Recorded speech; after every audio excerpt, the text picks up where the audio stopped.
So beautiful. You know what it is. So we came from the east, had to go to war just for me to find peace. Fuck the police, they got the mark of the beast. I'm on 125th, you can see me in the streets. Seen a nigga teacher fell in love with a priest, and a rush for the bread like we ain't got yeast. Put studs on my garment, now I'm late to the feast. I'm a Wild West nigga, you can check the receipts. Ask me where I'm from, so we came from the east. Of my innocence by shit I was exposed to.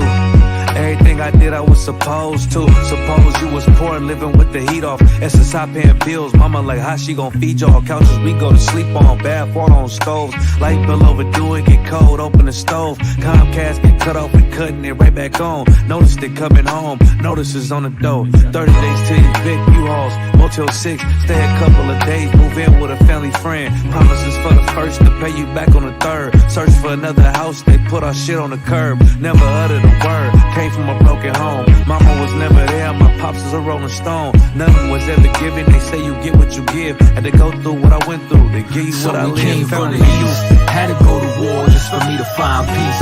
Fuck the police, they got the mark of the beast. I'm on 125th, you can see me in the streets. Seen a nigga teacher fell in love with a priest, and a rush for the bread like we ain't got yeast. Put studs on my garment, now I'm late to the feast. I'm a Wild West nigga, you can check the receipts. Ask me where I'm from, so we came from the east. Now I'm downtown Oakland, I'm just holding posts. I'ma do this shit forever, cause it's all I know. Yeah, I'm in this shit deep, I gotta hold my nose. Went and put on all black, yeah, I joined the code. At the table with wise men, I'm just taking notes.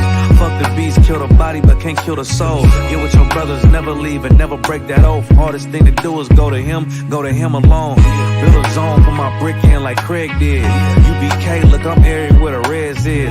Same serpent in the garden, they just shed skin. Gotta go to war to find peace, yeah, that's real shit. I seen the Lord take his spirit from men, and without this brotherhood, I end up like them. Look, there's wisdom behind these battle scars. Circle small, cause ain't no telling what these cowards on. So we came from the east, had to go to war just for me to find peace. Fuck the police, they got the mark of the beast. I'm on 125th, you can see me in the streets.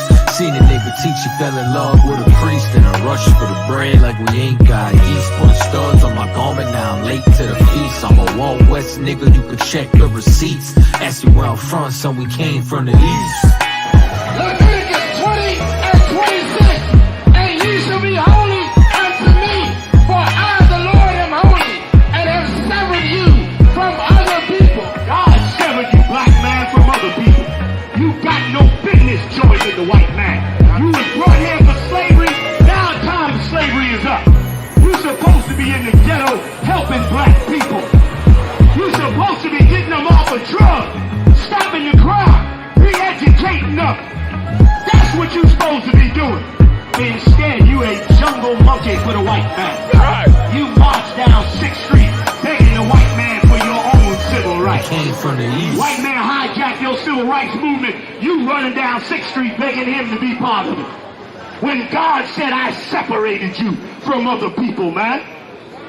Why you think black people don't love each other? You gave all your love to the white man. Well, it is. Right. That's why you can't love each other. Well, it is. Right. White man looking at you like, what the hell is these black people's problem? Your problem is you done gave all your love to them, and you left none for your own. And let me tell you what else you do. You hate anybody that speak about your cause. Don't nobody, black people don't hate nobody more than a black man that speak on their behalf. They hate him the most. That's why you killed Christ. You killed Christ because Christ wanted to give you the kingdom of heaven. You said, oh, hell no. We sticking with the Romans. That's why it said in the Bible, you said, we have but one king, and Caesar is his name. It's so soulful. So beautiful. You know what it is. So we came from the east, had to go to war just for me to find peace. Fuck the police, they got the mark of the beast. I'm on 125th, you can see me in the streets. Seen a nigga teacher fell in love with a priest and a rush for the bread like we ain't got yeast. Put studs on my garment, now I'm late to the feast. I'm a Wild West nigga, you could check the receipts. Ask me where I'm from, so we came from the deprived east. of my innocence by shit I was exposed to. Everything I did I was supposed to. Suppose you was poor and living with the heat off. SSI paying bills, mama like how she gon' feed y'all? Couches we go to sleep on, bad water on stoves. Light bill overdue, it get cold, open the stove. Comcast get cut off, we cutting it right back on. Notice it coming home, notices on the door. 30 days till you pick U-Hauls, Motel 6, stay a couple of days, move in with a family friend. Promises for the first to pay you back on the third. Search for another house, they put our shit on the curb. Never uttered a word, came from a broken home. Mama was never there, my pops is a rolling stone. Nothing was ever given, they say you get what you give. Had to go through what I went through, they give you So what I we lived. came from the east, had to go to war just for me to find peace. Fuck the police, they got the mark of the beast. I'm on 125th, you can see me in the streets. Seen a nigga teacher fell in love with a priest and a rush for the bread like we ain't got yeast. Put studs on my garment, now I'm late to the feast. I'm a Wild West nigga, you can check the receipts. Ask me where I'm from, so we came from the east. Now I'm downtown Oakland, I'm just holding posts. I'ma do this shit forever, cause it's all I know. Yeah, I'm in this shit deep, I gotta hold my nose. Went and put on all black, yeah, I joined the code. At the table with wise men, I'm just taking notes. Fuck the beast, kill the body, but can't kill the soul. Get with your brothers, never leave and never break that oath. Hardest thing to do is go to him alone. Build a zone for my brick in like Craig did. UBK, look, I'm airy where the reds is. Same serpent in the garden, they just shed skin. Gotta go to war to find peace, yeah, that's real shit. I seen the Lord take his spirit from men, and without this brotherhood, I end up like them. Look, there's wisdom behind these battle scars. Circle small, cause ain't no telling what these cowards So on. we came from the east, had to go to war just for me to find peace. Fuck the police, they got the mark of the beast. I'm on 125th, you can see me in the streets. Seen a nigga teacher fell in love with a priest and a rush for the bread like we ain't got yeast. Put studs on my garment, now I'm late to the feast. I'm a Wild West nigga, you can check the receipts. Ask me where I'm from, so we came from the east. Leviticus 20 and 26. And ye shall be holy unto me, for I, the Lord, am holy, and have severed you from other people. God severed you, black man, from other people. You got no business joining the white man. You was brought here for slavery. Now time of slavery is up. You're supposed to be in the ghetto helping black people. You're supposed to be getting them off of drugs, stopping the crime, re-educating them. That's what you're supposed to be doing.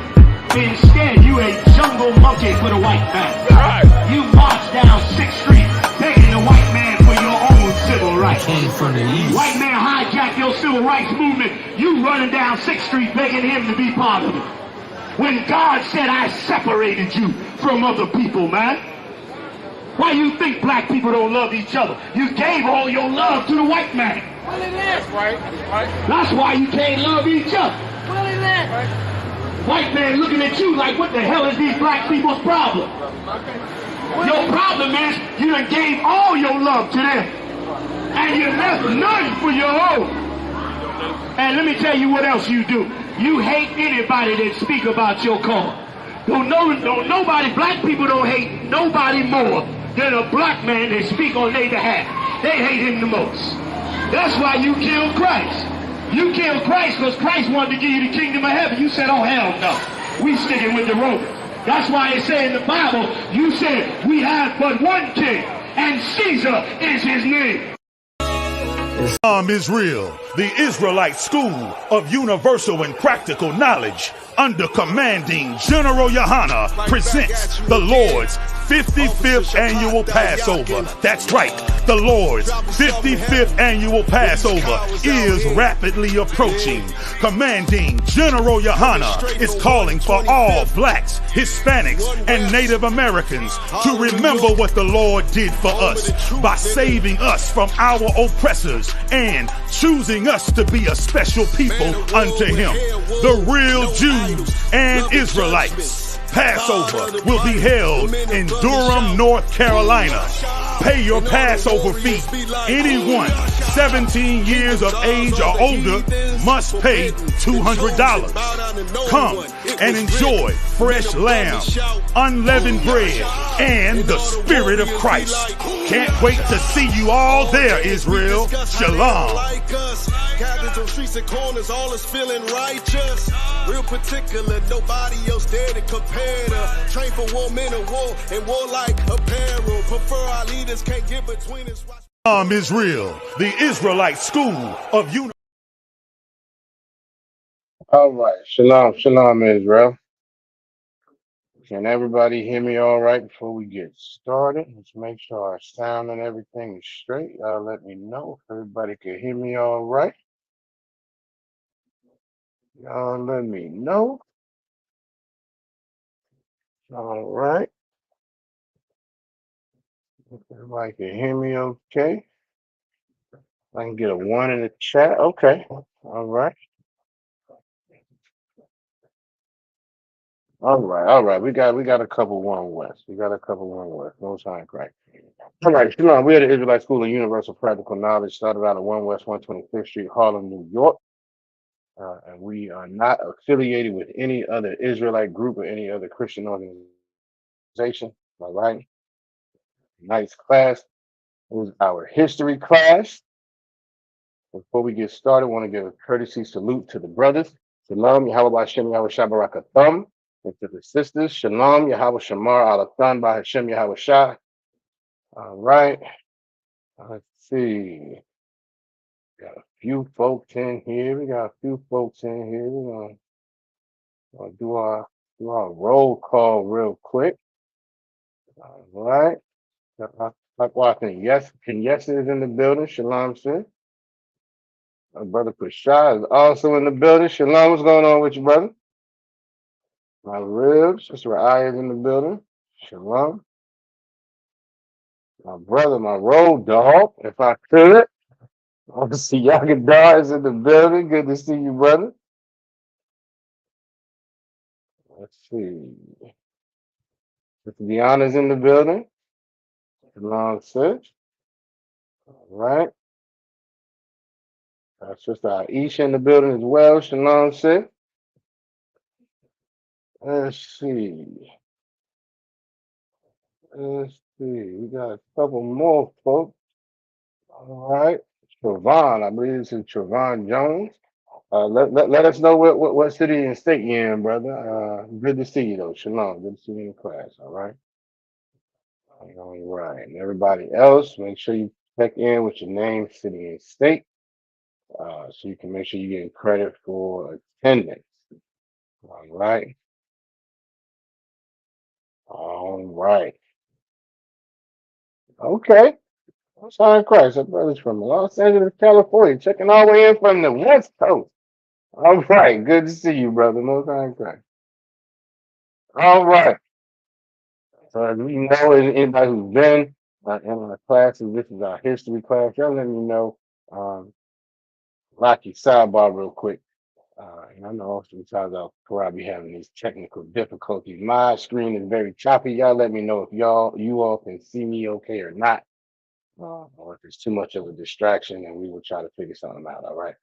And if it's too wild, then we're good to go. We're gonna keep going. All right. So tonight is our history class, and as we always get into our history, the history of so-called Blacks, Latinos, and Native Americans, both inside and outside of the Bible.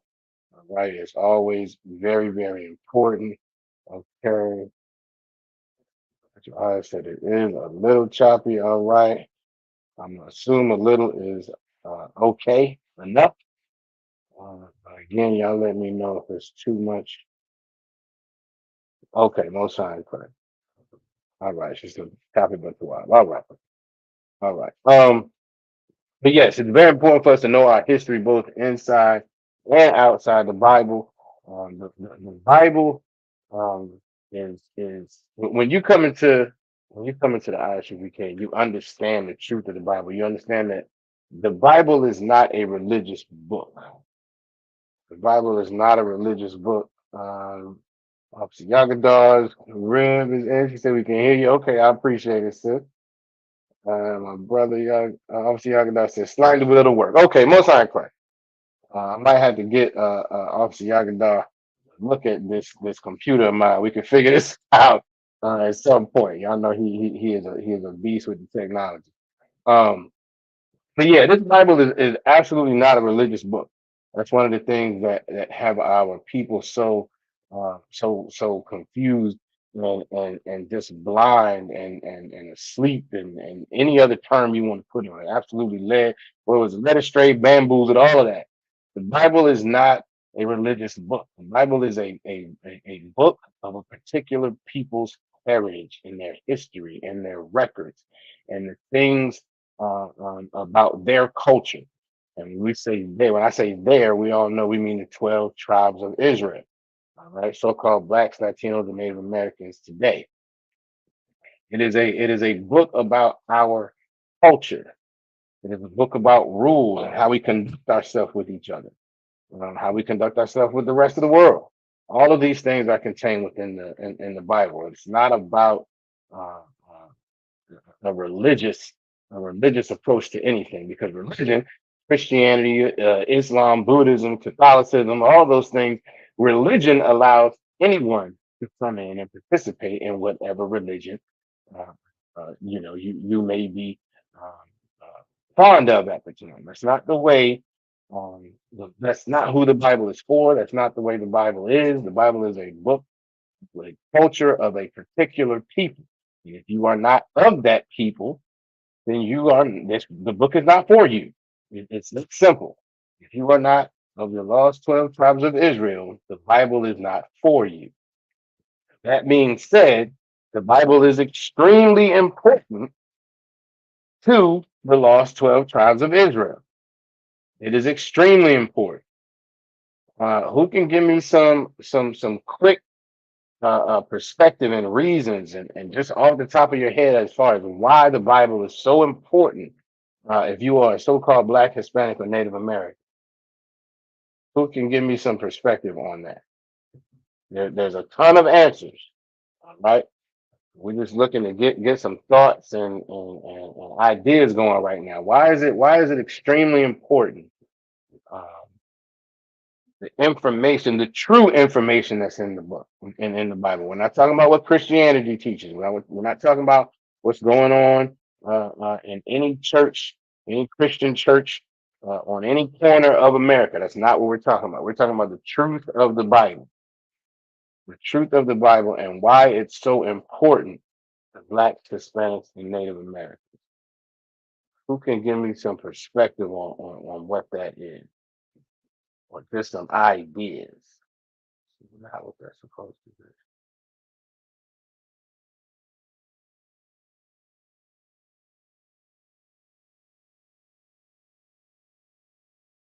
Let's figure that out. All right.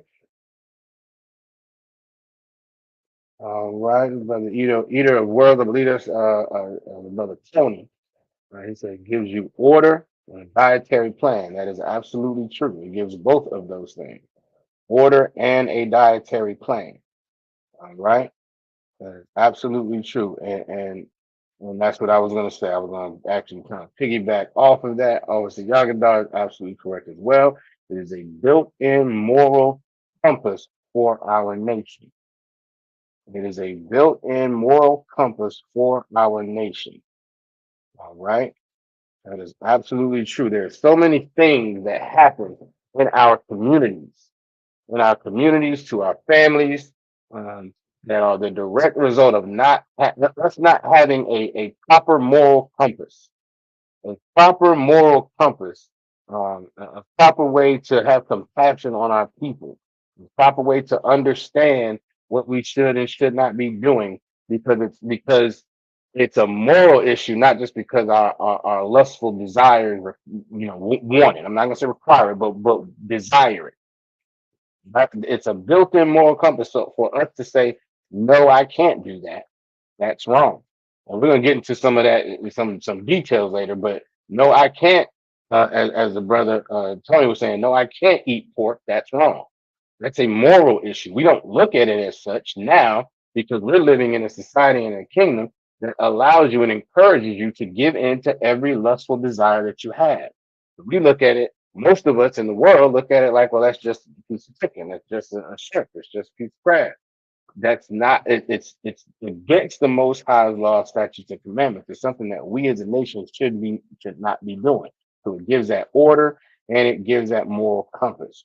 And as the brother said too, a dietary plan. Those diet, and if we think about, matter of fact, let me pull his back up. If we think about how important that is, how many people do we know? We lead in high blood pressure, cholesterol.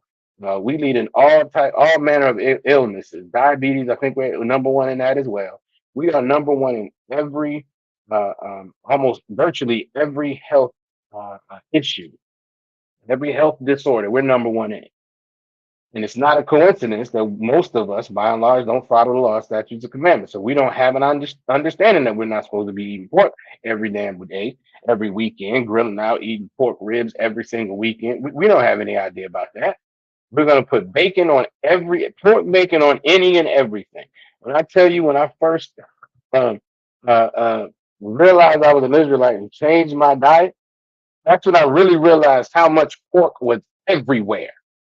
It's everywhere.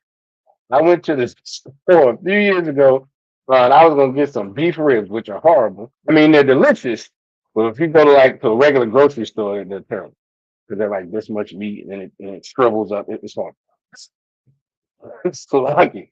But that same day, I was looking for some beef ribs. I was like, I'm stop. I'm not eating pork anymore. I'm gonna put some beef ribs on the grill, and it was really kind of hard for me to find them. When I did find them, they were terrible. But that's when I stepped back and I looked. And I was like, the pork section is the biggest section in the meat department. It's the biggest section in the meat department. Everything. And listen, the stuff that we eat as black people, there was a time that we had to eat it when we were enslaved. I get it. We are not that way anymore. And on top of that, the Most High said, don't do it. Don't do it. So, but that's the deal. We partake in all of these things. Anybody ever heard of any brother or sister developing an iodine addiction? Not addiction, iodine allergy, knows how much shrimp and crab and lobster can absolutely afflict our people. I think some of y'all know I've told this story before. I know a brother who developed an iodine allergy over years, and he wasn't even big necessarily on shrimp and crab all the time until the doctor told him that he had iodine allergies and couldn't eat it anymore. Man, at this point, you think that was that was the best thing in the world because that's all he ever wanted. But again, the Bible gives us the instructions and the blueprint to make sure that we're not partaking at all in these unlawful and unclean foods, like it, so that over time and over generations, maybe we won't be number one in high blood pressure. Maybe we won't be number one in high cholesterol. Maybe we'll actually live the lives that we were supposed to live, clean, as the Most High initially put it in place. All right, so that's absolutely correct. Let me see. Let's see. And I see Sister Aya's answer, but she's not here. I'm not gonna say nothing. I'm gonna come back to that one, Sister Aya. He also said the Bible was important so that we do not repeat mistakes. That is absolutely true. That is absolutely true. Once you understand the truth of the Bible, if you grew up in the Christian church, particularly in the Christian church, 9 times out of 10, you are completely ignorant to what's in the Old Testament, the so-called Old Testament. 9 times out of 10, you have no understanding of what happened in the Old Testament, why it happened, and how it applies to the New Testament. And that's why part of the reason why our people are so confused and so blind to the truth, because they have been taught and told by these Christian preachers and everybody else that the Old Testament is done away with and it doesn't matter anymore. But you can have no proper understanding of the New Testament without the Old Testament. You can't have a proper understanding of the things that affect our people today without having an understanding of the Old Testament. When you understand the Old Testament, Captain Dr. Shah says it all the time, you will understand that the curse does not come without cause. Our people are in the place that we are in because we are destroyed. We are destroyed because we did not follow the law, statutes, and commandments. And that's the same thing Christ was battling with in the New Testament. He was just battling the Pharisees and the Sadducees, the religious leaders at the time, who just wanted to take everybody's money. And surprise, surprise, that's the same thing we're dealing with now. That's why it's so important. Like Sister said, we have to know the Bible and understand those records so that we don't repeat the mistakes. So we don't repeat the same thing that we're doing right now that we're going to get into. Everybody's just following whatever they choose to do. They're not following the laws of the Most High. They just whatever makes sense in their heart, that's what they're gonna do. Whatever makes sense in their mind, yep, that's what I'm gonna do because it makes me feel better. That is a direct. That's a repeating of a mistake, and we're gonna get into some of that. All right.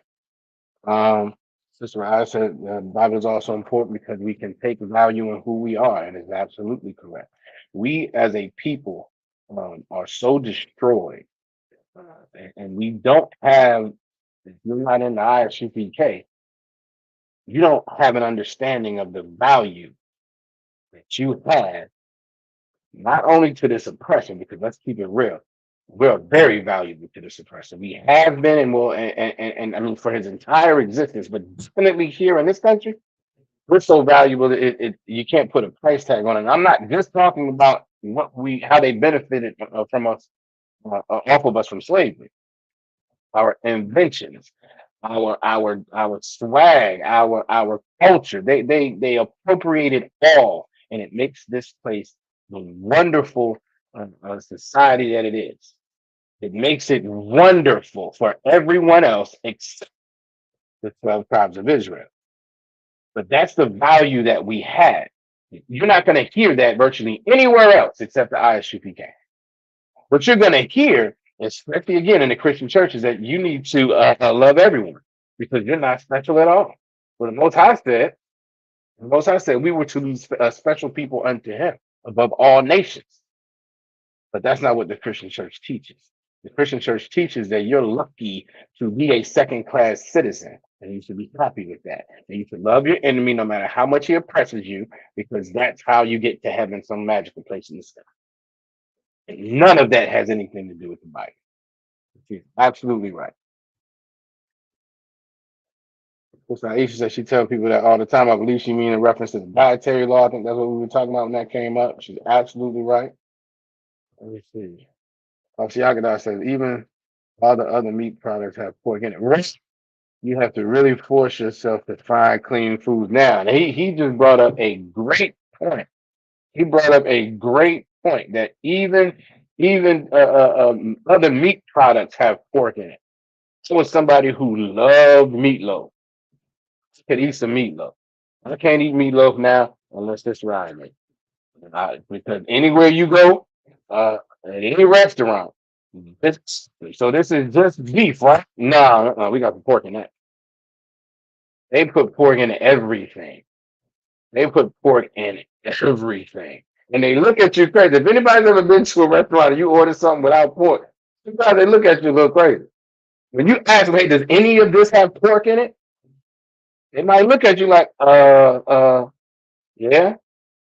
Okay, well, I don't want none of that. What you call of that? Most time. I appreciate it. But yes, to Officer Yagandar's point, I mean, it's in everything. One that Captain Lawson Scott surprised. I mean, he threw me off with this one. I mean, nobody would expect it. Who likes Jiffy? What is it? Is it Jiffy corn? Jiff cornbread? Jiffy cornbread? I can't remember the brand. Y'all let me know which one that is. It's one of them. Jiff or Jiffy, right? Obviously, Yagandar's real, so they look at you crazy. Yeah, they look at you like you got three heads when you tell them, no, I don't want pork. Anything with pork, I don't want. You can keep that. Right. There it is. I'm the one that said, like it. The one, Jiffy. Right. When he schooled me that Jiffy has lard in it, which is a pork byproduct, I was like, man, the oppressor's the devil the Bible speaks of. It's everywhere. And as Officer Yagadar said, you have to work hard You have to train yourself. You have, and it comes with time. You have to train yourself to make sure that what you're eating is actually clean. You have to not only read the ingredients, most often, that's the second step after reading the ingredients. Who can tell me what's the second step after you read the ingredients? You got there, you at the store, you flip the box over, you flip the package over, you read the ingredients. What's the next step? For me, anyway. Matter of fact, y'all. I know we have some highly intelligent people. I'm not all that smart all the time, and so I have to then go to Google or to Webster's Mirror because I got to look up what half of this crap means because I don't understand any of it. So that those are the steps that I have to go through oftentimes to just to make sure. Right, y'all see how good guys with me. Froggy. You got to go to Google to figure out what the hell it means. It's not easy. They do not make it easy. So you have to throw it away after you read the link. Right. Since I even said the same thing. You got to pull out your phone. They do not make it easy. Does that mean it's difficult?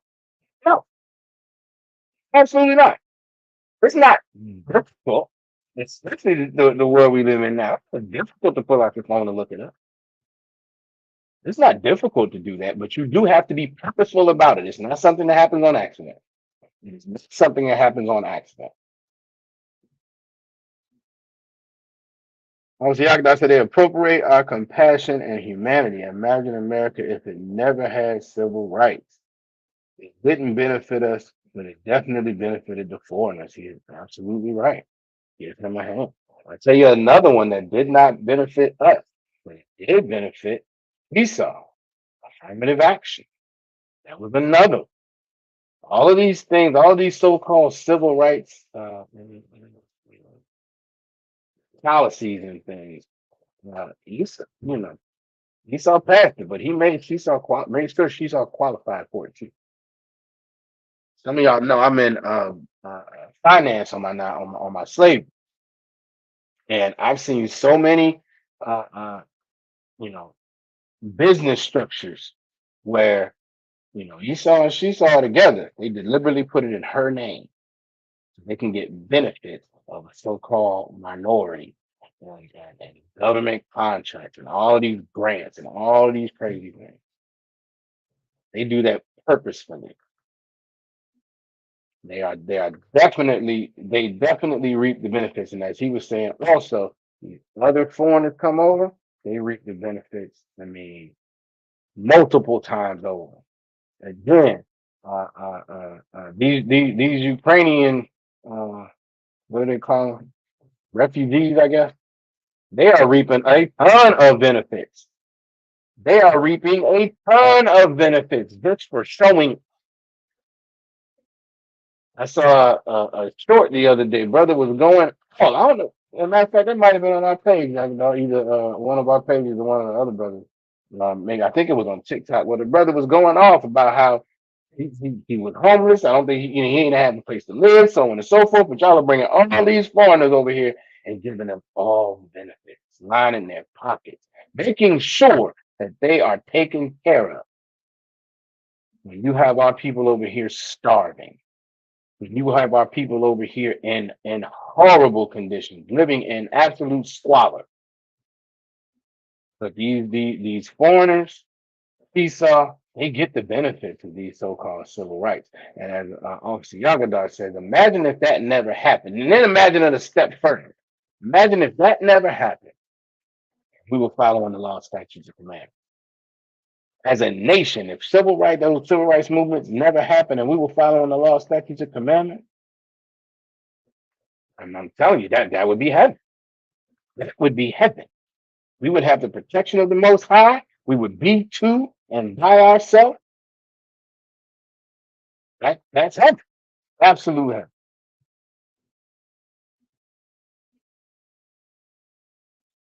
Use the Washington brand of crushed steak. Okay, I'm not sure what you're talking about now, sis. I think you still talking about. Are we still talking about cornbread sloppy?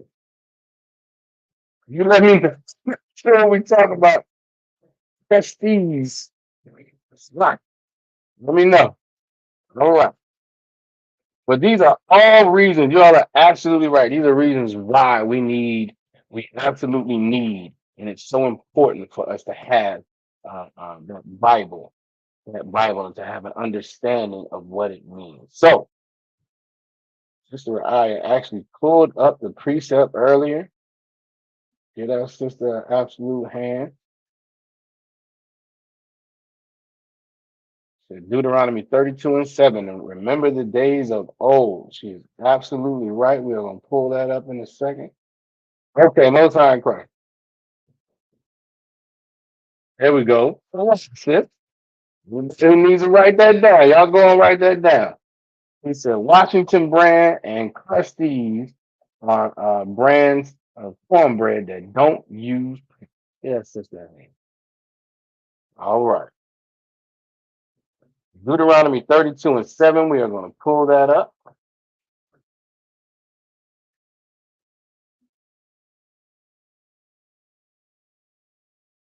We know this is a precept to our Slovakia. Oh no. A precept to our history class. See if that'll work the way I want it to.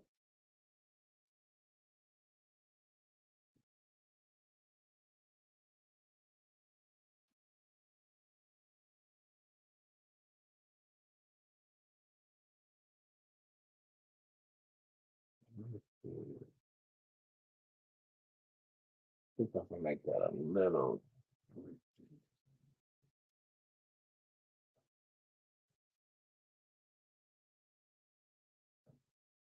All right. Deuteronomy 32 and 7 says, remember the days of old. That's what we should be doing. We should remember the days of our forefathers, our foremothers, the things that they went through. Other nations do this by Other nations do this by default. Do you think for 1 second that anybody over in Japan does not remember when those nuclear bombs came down at the end of World War II? Do you think for 1 second that the so-called Jewish man does not remember what the Holocaust in Germany? It's hard for me to say that because not listen.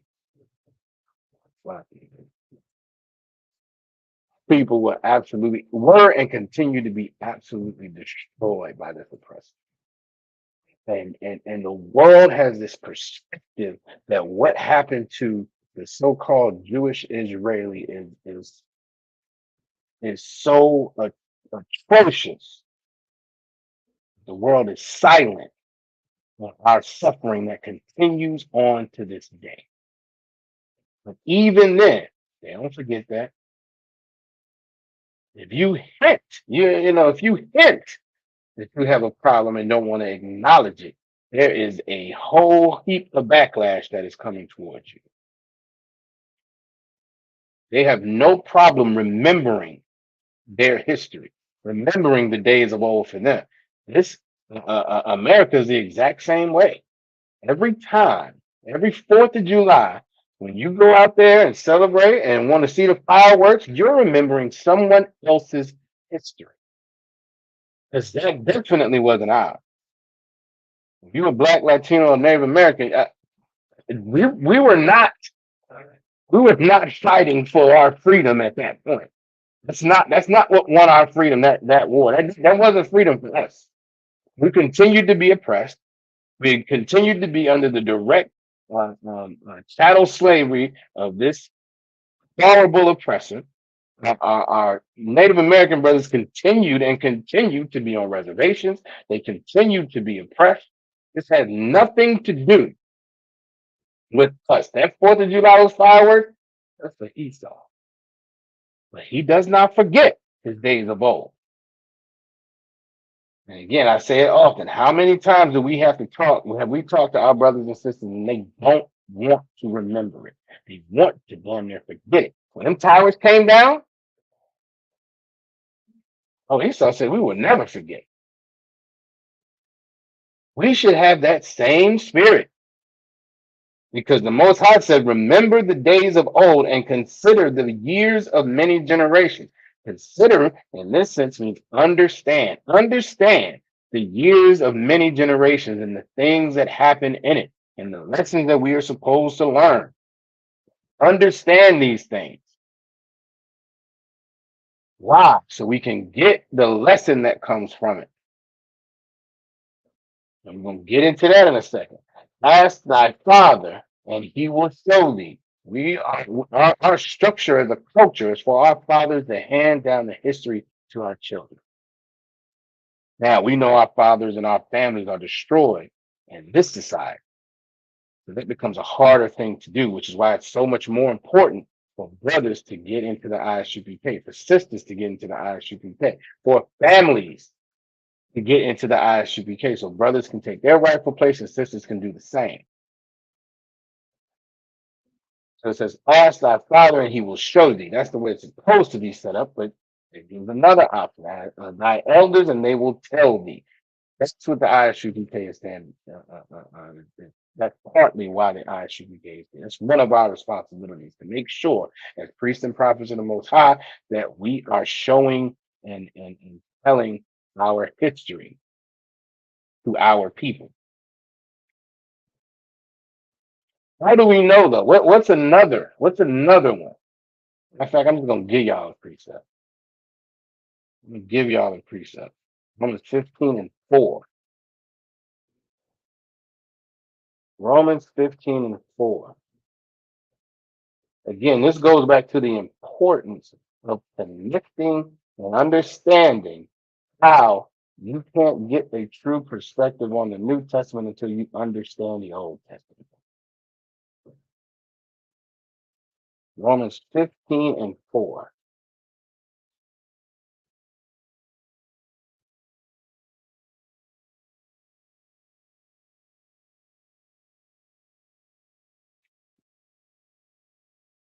Romans 15 and 4 says, for whatsoever things were written aforetime were written for our learning. Again, we are supposed to understand, remember the days of old and understand the years of many generations so that we can learn from it. When this says, for whatsoever things were written aforetime, what is it talking about? What was written in the aforetime? Who can tell me?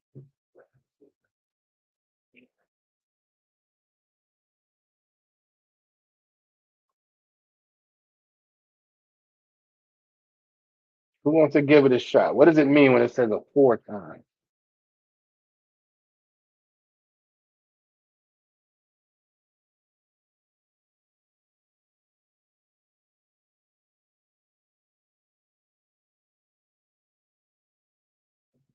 That's right. I've clearly been peeking at my notes. She keep putting my precepts in the chat. Lucky.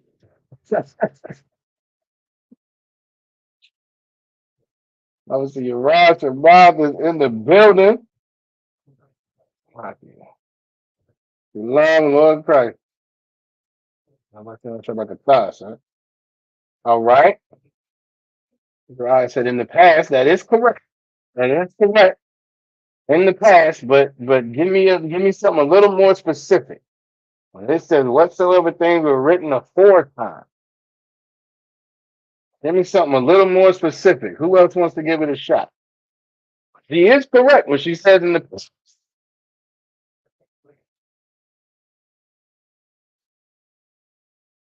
let's see.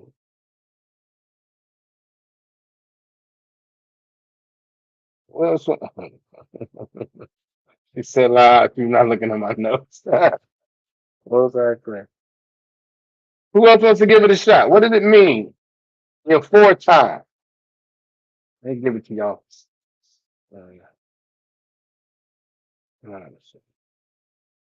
Okay, Law of Moses. That is part of it.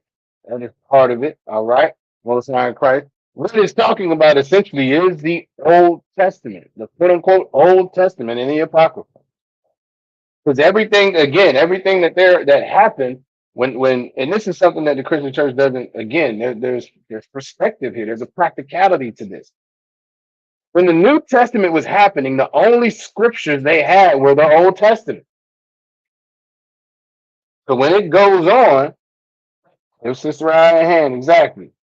Before the New Testament, correct. As a matter of fact, I'm gonna start at the top. It says, for whatsoever things were written aforetime were written for our learning, that we through patience and comfort of the scriptures might have hope. The scriptures that it's talking about here are the Old Testament scriptures, the Apocrypha. So it's like, and because of that, this idea that the Old Testament is done away with, no. The law, statutes, and commandments are done away with. All we have to do now is focus on Jesus. No, that's not it. Christ knew that we had to look at the Old Testament, the scriptures that were written. Anytime, anywhere, and Christ said it often. When anybody says New Testament as it is written, that means it's in the Old Testament. It's in the Old Testament somewhere. Anytime somebody says as it is written, that means it's in the Old Testament. So those in the the quote unquote New Testament, knew that they had to follow the scripture, knew that they had to follow the law.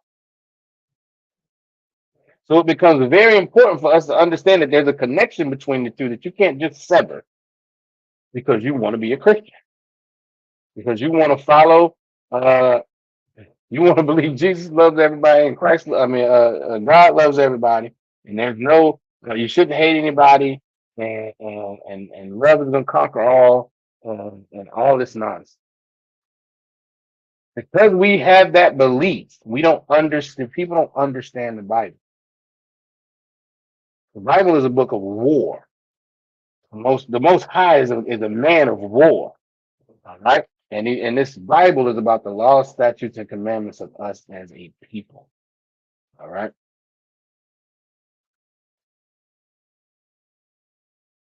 There's another reason why.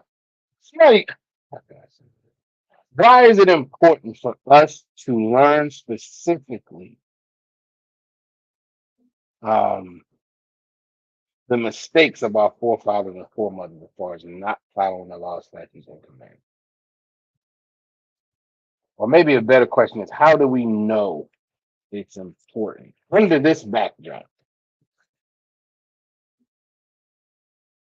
People love to say things like, when things change over time, and you know what might have been in the law then. Somebody might have heard this. I know I've heard it. Y'all let me know. Have you ever heard somebody talk about the dietary law that the brother Tony was talking about and say, well, back then they didn't have a refrigerator and they didn't have this and they didn't have that. So that made sense back then, but it doesn't make sense for us to follow that now.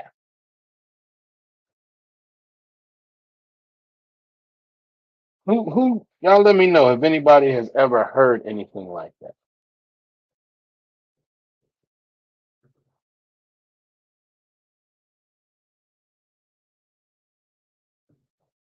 Who has heard anything like that before? Those laws were for back then. They don't apply to now.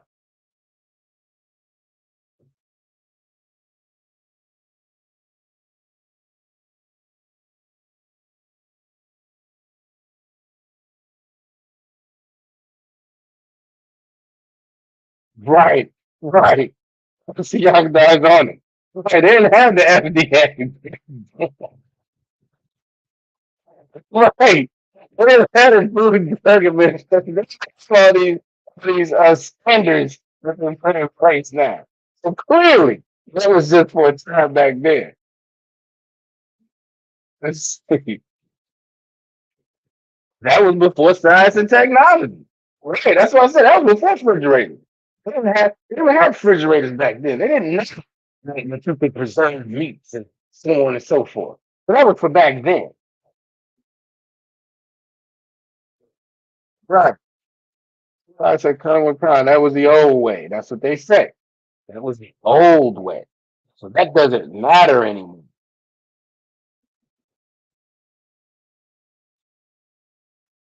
But again, those are the type of things that happen, and we end up repeating cycles. Repeating cycles. Because anybody who knows anything about the scriptures, listen. Even the scripture said, prophet asked, is Israel a homeborn slave? Why is he spoiled? We were always going in and out of captivity. We were always uh, um, ignoring the law, statutes, and commandments, and then being put in captivity. We were in captivity for a while, and we try to get back right with the Most High. They give us a break, they bring us out, and we go back into it over time. And those type of ideas, like, well, that's old stuff. Those are the type of things that happen to us as a people. And we get to talking like that, and well, we can go ahead and worship this other God. I mean, it's just a treat. I got the day off. We just looking at it, throwing some eggs. Ain't no big deal. We're just going out for drinks. I mean, it just happens to be my birthday, and yeah, they're gonna get a cake on blow out candles, but it ain't no big deal. Those are the things that happen to us over and over again, and then we're following other gods. So now we're back in captivity, we're back destroyed. Ecclesiastes 1 and 9.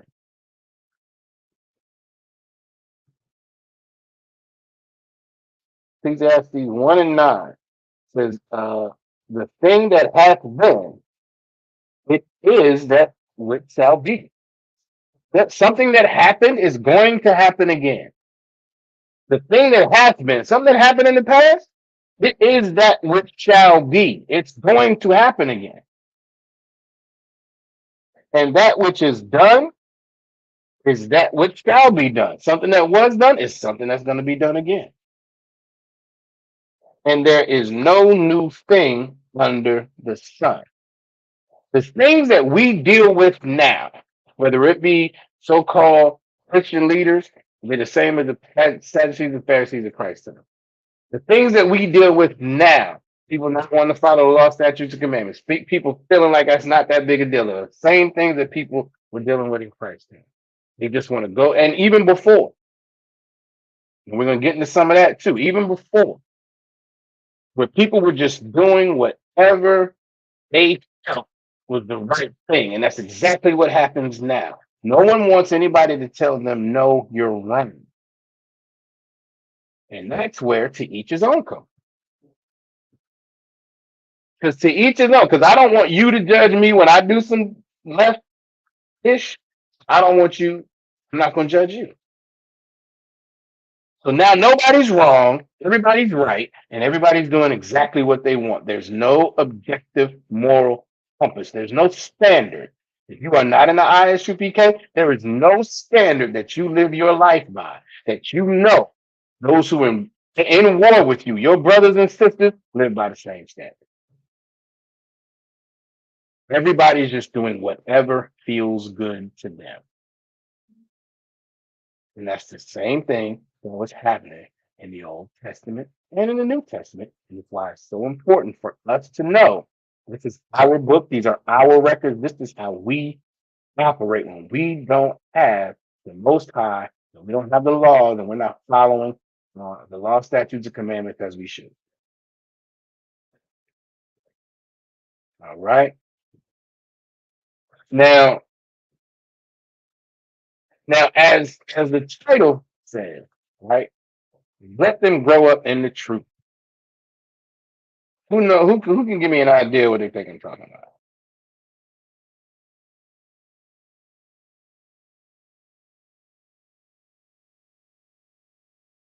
Because, well, in fact, I'm gonna give y'all we'll walk there. We'll walk there. Who in class actually grew up in the truth?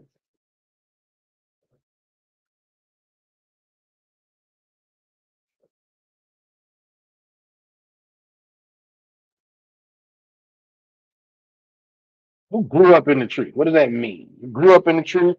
You're always in the truth. You were never in the world.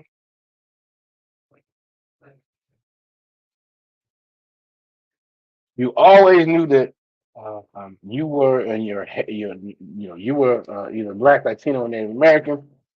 You um, um, knew you were the lost 12 tribes of Israel. You followed the law, statutes, and commandments.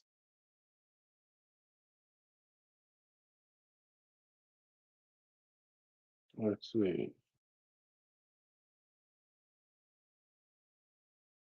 Role following LSC. Okay, law, statutes, and commandments. I did grow up. Okay, I got what you're saying. Not quite what I mean, but I'm with you. I'm with you. I didn't grow up in it. I think you said I didn't grow up in it, maybe is what you mean. But I am now. What I'm talking about is from a child. From a child. Who's in here? Let's see. It's a yes or no. Anybody that doesn't know, Khan is yes, la is no.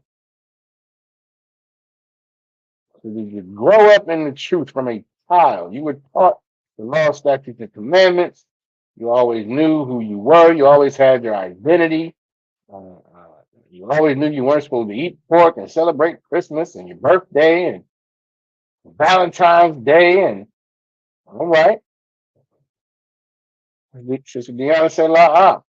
That's why Ra'ayah said, la. Deanna as well. Salaki, Sister Aisha as well. So la. Nagadar said, la. Myself as well, la. Right? This, let me see. How much better would it have been? How the Yagadar rib said la as well. How much better would it have been if our parents, our grandparents grew up in the truth, and then when we were born, they could teach us the actual law, statutes, and commandments, and teach us our culture from when we were very little? How much better would that have been? How much? Think about this person. We ain't got to get into too many details, all right? But think about over your life before you came into the truth. How much easier? How much better? How much better of a person? How much better of a life? Now you can extrapolate that. How much better our communities would have been, right? All of these things would have set us up for absolute success. We would be in heaven right now, with the Most High providing protection and us being where we're supposed to be. Sister Alicia said, I think about it all the time. Most High in Christ. Think about our nation. Now, so here comes the hard question, right? Are we doing everything we can to make sure our children, our nieces, our nephews, our grandchildren, some of them, actually getting that chance to grow up in the truth? That's somewhat rhetorical.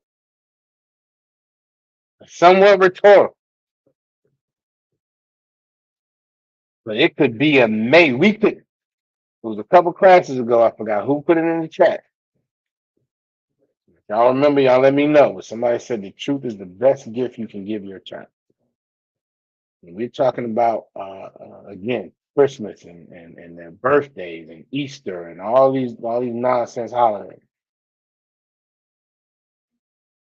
The truth is the best gift you can give your child, and as early as possible. What do you not have to battle with the earlier you give your child the truth?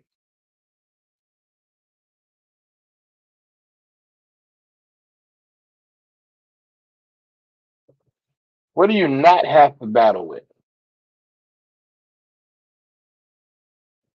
I think I'm phrasing that way. Well, or another way to say it, what do you avoid the earlier you give your child the truth of the Bible?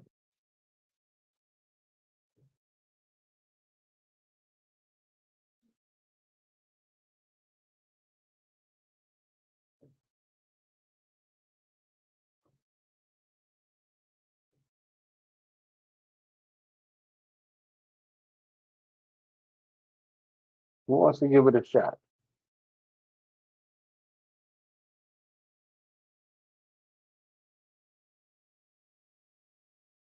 Give Sister Aya a hand. She is on it. And she used the word I was looking for. The withdrawal of knowing it. How many adults do we know? How many adults do we know? Supposed to be grown, rational, I'm supposed to be able to make good decisions when given good information. Supposed to have willpower, right? How many grown adults, so-called grown people, do we know? And when you tell them, you give them the truth, you tell them what it is, you prove it in the Bible, you give them the precepts, you break it all down.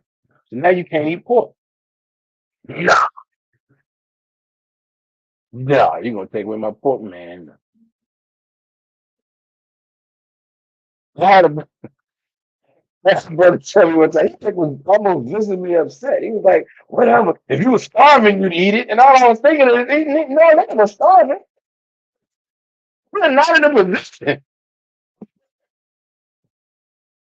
to like it." But that's the road we go down, trying to rationalize these things. That withdrawal is so strong. The idea of it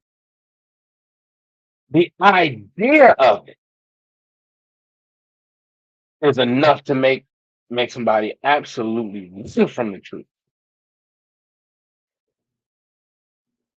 Sister I said, didn't hurt you before. That's one of the things that they say.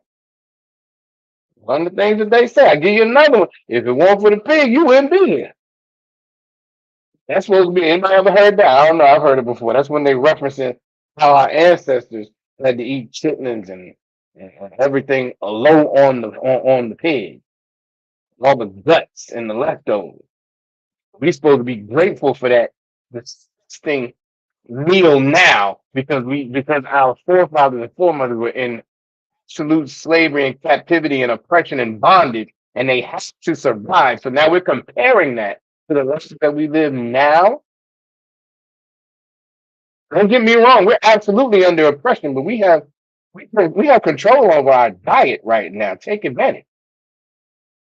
Have some self-discipline and some willpower and say, no, I'm not going to eat that. But that withdrawal that Sister I was talking about, that's a tough one. The idea of it sends them running. The withdrawal of, what you mean I can't get a Christmas gift? I can't participate in all these holidays in this wonderful season where everybody just seems to get high. I mean, that's what it seems like. There's a high, there's a smell that's everywhere. And you damn near can't escape it. That's the withdrawal. Hey, wait a minute, I can't have that. So now compare that. And Salaki, give Sister Aisha a hand. She said, that's true. And I'm teaching my son, Most High in Christ. I'll give her a hand.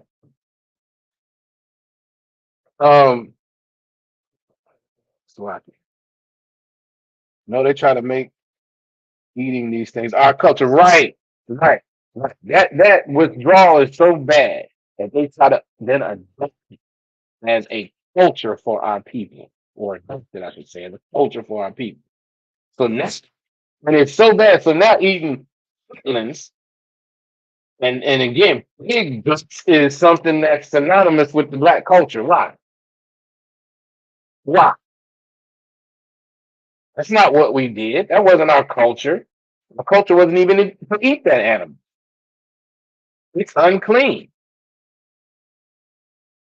But because our ancestors were forced to do it in captivity, well, now it's just our culture, and they're proud of it. It's the same with smoking weed and dreadlocks. That is not our culture. And it goes back to the importance of teaching our children our history. And as painful as it can be, we have to teach our children what our people ate that pig because they were forced. We are not forced to do that today, so let's just stop eating. Our people smoked weed and grew dreadlocks because they were appropriating someone else's culture because we were stripped of ours. Well, now we know who we are. We can prove it in the Bible. So let's just follow our culture now. Let's stop adapting all of these things that adopting all these things that have nothing to do with our people and calling it our culture. But again, if you are that is difficult. How much better would it be, as the sister Aisha said? How much better would it be if we were just taught? Nah, we don't need that. Then we don't have to worry about the withdrawal because we never use the drug. We don't have to worry about, man, I sure do miss what bacon and miss having a piece of bacon. You don't even know what bacon tastes like. How much better would that have been? How much better would it have been? You ain't got to worry about celebrating your birthday. You ain't never celebrated a birthday in your life. You know what you do because you know what happens to you because your parents love you. You just get gifts whenever they choose to give it to you. That's simple. Now I don't know about that birthday stuff.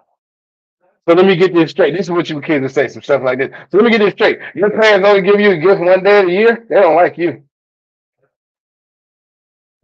So, so like they must not love you. They only give you a gift one time of the year, huh? Man, my parents give me gifts all the time. As long as I'm able to do what I'm supposed to do, you give me gifts all the time. Your parents don't even love you, man. These are the things that we should be instilling in our children. Valentine's Day, right? Your man only love you once a year. He only care for you the other days, huh? It's these are the things that we should. That's our culture. We love our family every day. We reverence our family every day, and then whenever we decide to give them a gift because it comes from our heart, and that's what we do. That's Israelite culture. That's the culture of the Bible. All these other holidays, that's someone else worshiping some other god. It has nothing to do with us. But again, how much better would it have been for us to have grown up in that? Or how much more of a gift is it for us to give that to our children? All right. Let's see. Sister Aisha said that's their culture. People looking for a place to belong in wrong places, but but don't want to hear the truth. Exactly. Exactly. They don't want to hear the truth. And again, all these other places allow our people to indulge. You want to come into the truth, and you have to show some restraint. You have to show some self-discipline, and that's growth. That's maturity. That's.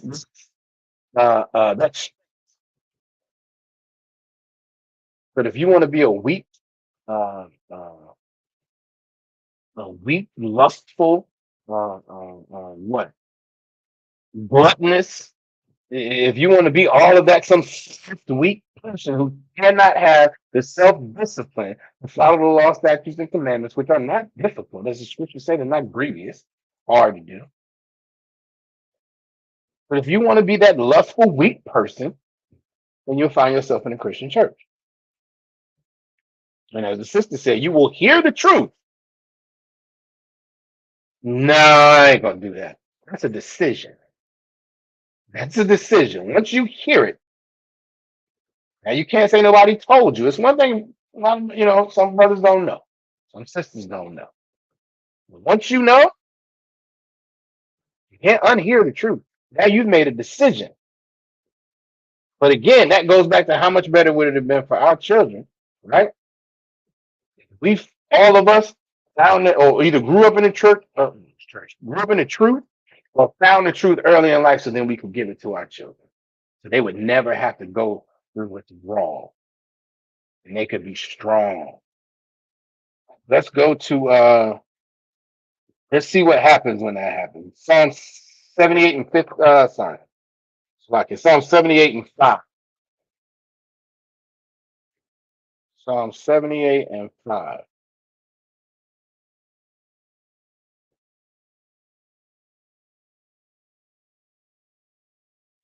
Says, for he established a testimony in Jacob and appointed a law in Israel.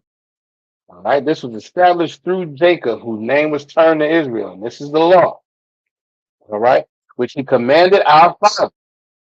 This law was given to our fathers as well. That's why it's important to know who we are. This book is our record. Which he commanded our fathers that they should make them known to their children, Again, as fathers, we have a responsibility to make the law, statutes, and commandments known to our children. We're supposed to teach them these things. We're supposed to give them this great gift of our culture and our heritage and our history, so that they can have some, they can, as Sister Raya said, so they can have some value in who they are, know who they are, and not make the mistakes and learn from the past. Verse 6, that the generations to come might know them. So we're to teach it to our children so that the generation to come past them might know it, so that they can teach it to their children.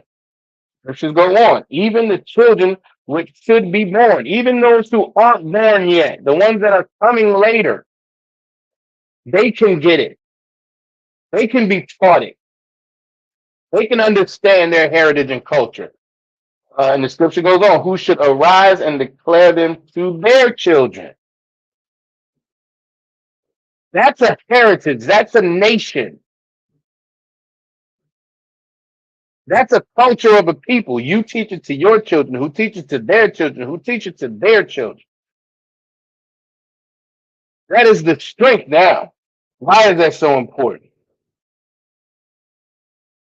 Why is that so important? Who can tell me why these laws, statutes, and commandments, passing them down that way, so that children's children, everybody can get it? Why is it so important to do that?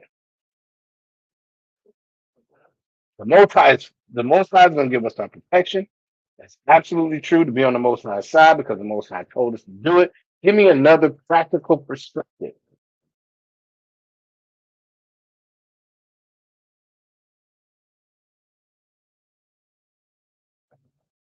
Like Ryan said, build the foundation. That's true. Not only does it build a foundation, but it continues that. It continues that. Matter of fact, I have that scripture here.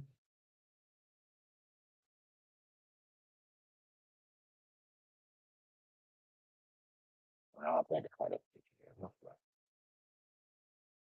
I'm pull it though. Lock it.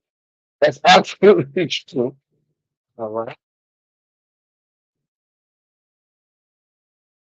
Give me another reason. What's another reason? Anybody else? And it's so important for us to be teaching our children so they can teach their children. Yeah, that's Sister Hannah. That's another good one. Raise up a child. She's paraphrasing.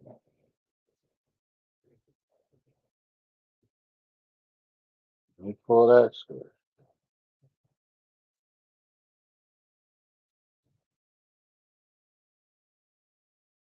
I believe it's Proverbs 22 and I believe. Let me make sure.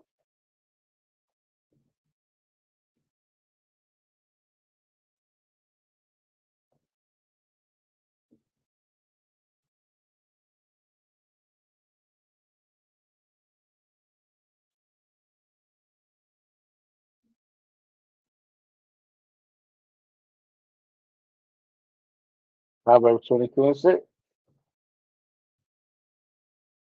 Most of us probably are familiar with this scripture.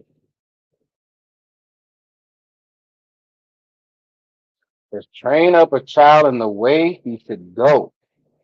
And when he is old, he will not depart from it. We should be teaching our children the law, statutes, and commandments from as early as possible, because we know the younger you get it, the more you're going to stick to it. That's what the scripture said. You train up a child in the way that they should go. And when they get older, they're going to remember, oh yeah, that's what mom was talking about. That's what Pop was talking about. Oh, I get it now. That makes sense. Let me get myself together. Even if there's a time that they stray away, 9 times out of 10, if it's drilled in them, if it's taught, they're going to come back to it. 9 times out of 10, they're gonna come back and say, "Oh yeah." So that's absolutely right. We are now. What this also does, again, is that we're building a nation here. Deuteronomy chapter 4, verse 5.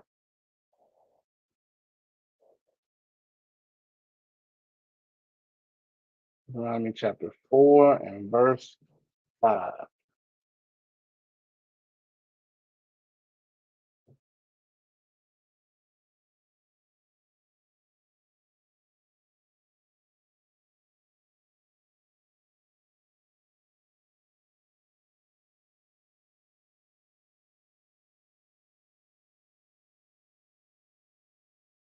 And again, this goes back to, again, if we again building a nation, we are teaching our children, right? Teaching the law, statutes, and commandments from the early age so that they won't go through that withdrawal. So Laki, Sister Anah is in the building. Salam Yahweh Shema Thaba Hashem Yahweh Shai said. And if I could, this is a prime example of a sister who is doing just that. She has her young man. Y'all see him in the Lachawan Quadar class. He's at the High Holy Days. He's doing a great work, making sure that that young man has the law, statutes, and commandments, and our culture and our history from an early age. So as Sister Raya said, he doesn't have to go through withdrawal of celebrating his birthday and Thanksgiving and Christmas and all these things. He's not going to have to go through that. How much greater is his understanding going to be when he gets older? How much greater is he going to be rooted in the truth? It's going to be awesome. It's going to be amazing. And that's what we should be doing as a nation. And we do it as a nation, not only for each of them, but for us collectively. We do it damn right. That's what I gave her a hand. And we do it for us collectively. We do it for us collectively as a nation. So let's see. Deuteronomy, what is it? Salaki. Deuteronomy 4, verses 5 and 6.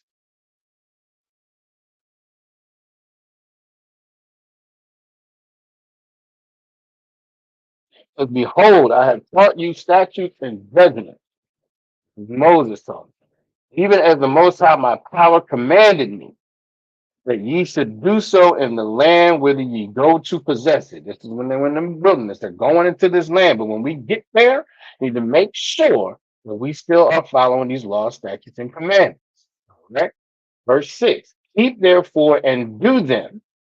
Keep them, remember them, do them, actually be participating here. Now, it's not just something that listen, you're not just coming online and sitting in class and saying, yeah, I understand that we should be doing all this, but we're gonna see if I actually do it. No, you should actually do it. Follow the law, statutes, commandments, and do them.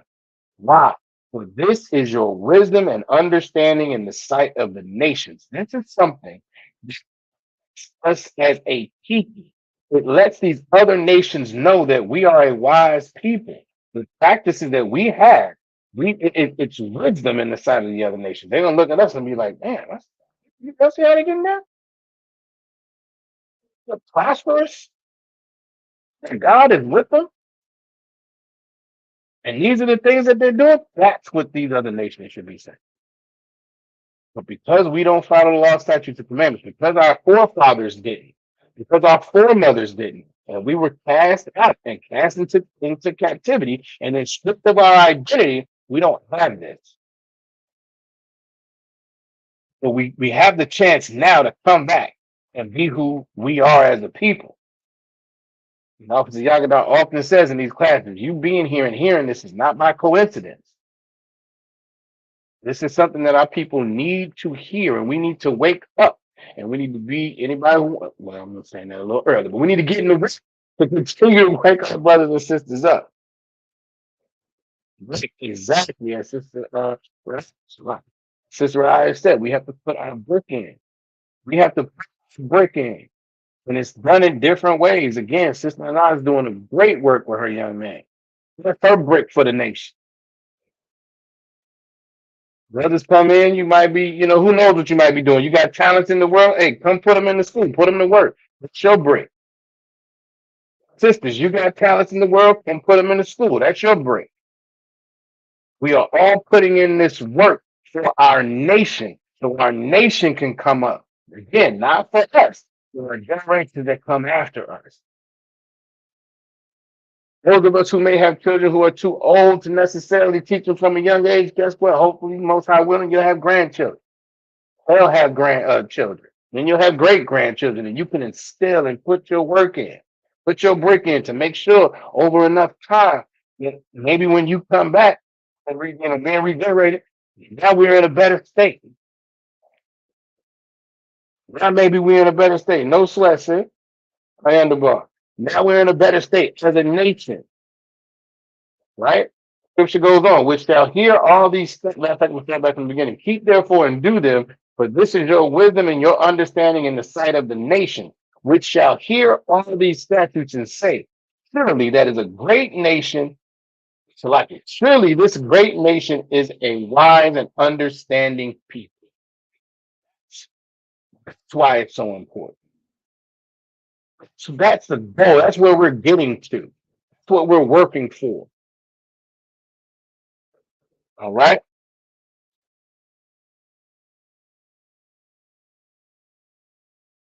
Let's keep going though, because the scriptures continue talking about again the importance of our children and making sure we are teaching them, allowing them to grow up in the truth, allowing them to avoid this withdrawal, allowing them to get rooted as early as possible.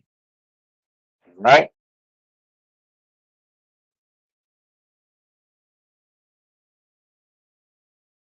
Let's see, is that the one? That was the one I wanted to pull out. Samaki. Proverbs 17 and 6.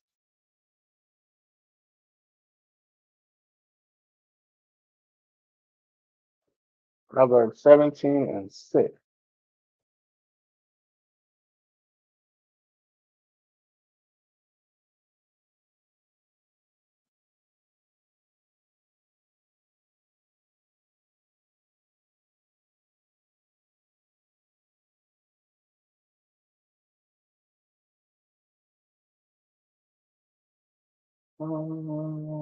Yes. All right.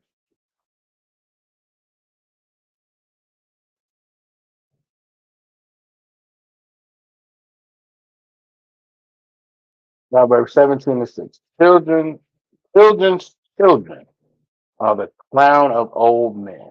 So, right, I just jumped out of that, didn't I? Children's children are the crown of old men. So who, first of all, what are we talking about? Children's children. We're talking about grandchildren, right? They are the crown of old men. What does it mean by crown? Who wants to give it a shot?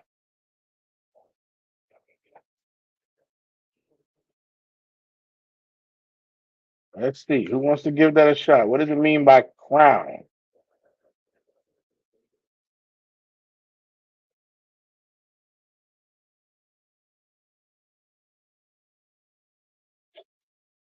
Like it.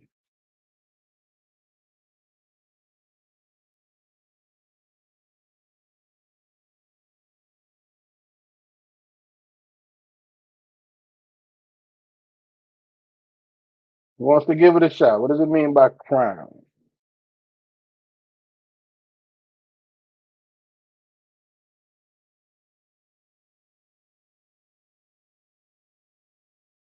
Let's see.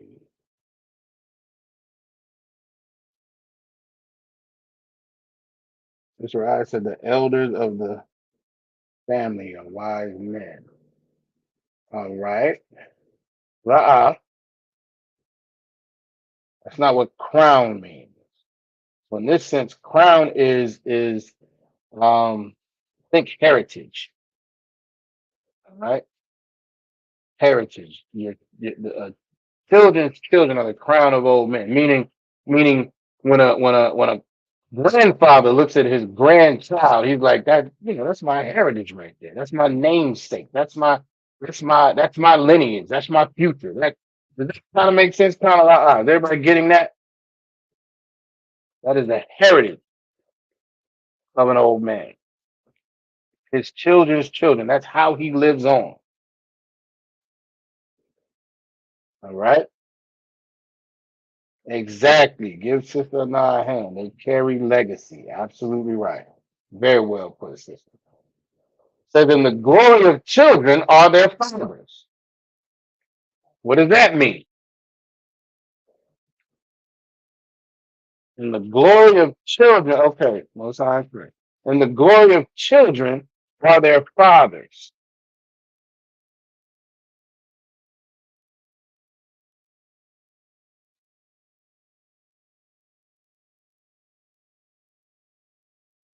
How is the glory of children their father?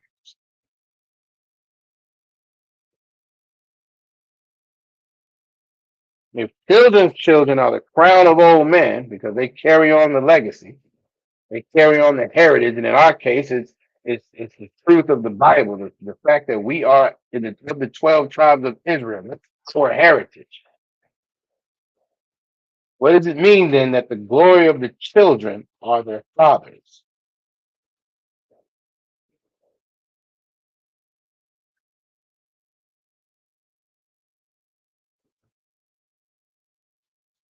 Who wants to give it a shot?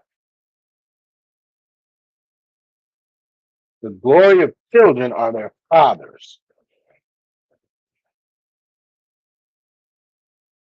Let's see. Sister Anna says, if their fathers raise them right and grow up the same wisdom they learn from their fathers. Okay.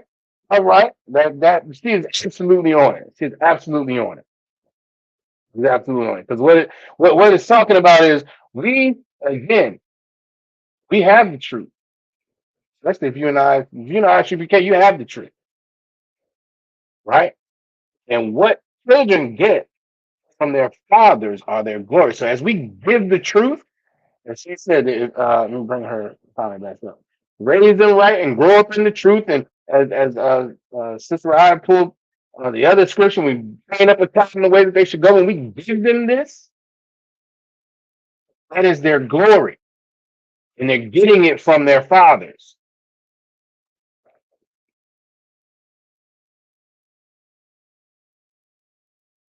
And Brother Tony said that fathers are who the children look up to.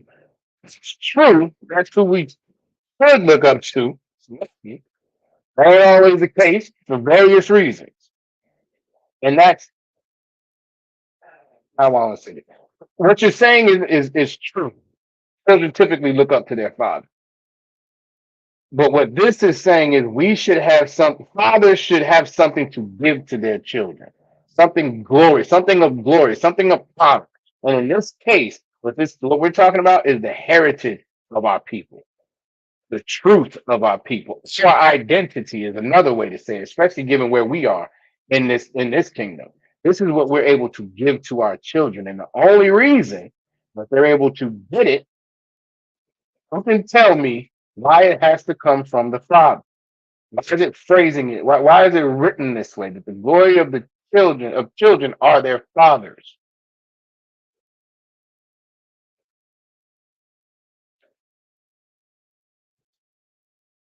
Why is your identity directly tied to your father? Why is your heritage and culture directly tied to your father? Why is the knowledge of who you are directly tied to your father? Who wants to give that a shot?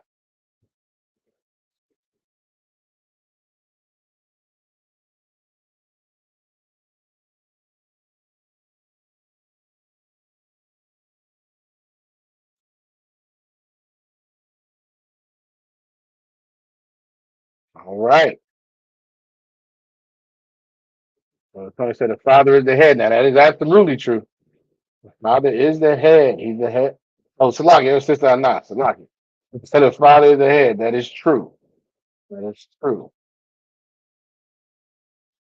All right, Sister Raya and Brother Tony are moral, or they're closer on it. So that he is the seed of our bloodline. And Brother Tony said it's because the Father gives the seed. Absolutely. Another way to phrase it, what we say, what's spinning here is you are what your father is. You are what your father is. You get your heritage, your identity, your culture. In our case, the 12 tribes of Israel, your tribe, you are what your father is. which is why you can only be an Israelite if your father is an Israelite. If you can only be of the tribe of Judah if your father is a Judite. If your father is a Benjamite and your mother's a Judite, then you're a Benjamite because you are what your father is. It's the same reason, and people don't want to believe it, but the scriptures say it. You are what your father is. It's the same reason that Bob Marley is not black. He is not of the 12 tribes of Israel. Because his father, I want to say his father's like Irish or something like that. His father's an Edomite. So while he has brown skin, and that's something that, again, we don't get caught up in colorism in ISUPK. All right? It's about what your father is and what your father is not. So while you may look like a Jew, you may look like a typical black person, if your father is, you know, some Caucasian from Ireland, then you are what your father is. It's very, very simple, but y'all are absolutely on it. But that goes back to why the glory of the children are their fathers. That's why we need to have pride in who our fathers are. And this kingdom and this wicked society teaches us to hate our father. It teaches us often to throw our fathers away and not recognize the importance of our fathers, which is why so much of our community is destroyed. It's a big part of it because our fathers are not in place the way they're supposed to be. They don't have that glory to give them. Come into the UPK, you will understand how to get that glory. Any brother, come in, you will get trained up as a man to understand how to get that glory, the proper glory to pass down to your children. All right. And it's very, very important to do so. So what happens though? Let's keep it real. What happens when we don't? What happens when the father is not in place? What happens when even if the father is in place, he doesn't understand his role? What happens when maybe he was raised, his father wasn't in place? Now he's trying to figure out how to be a man, figure out how to be a father. What happens to our nation?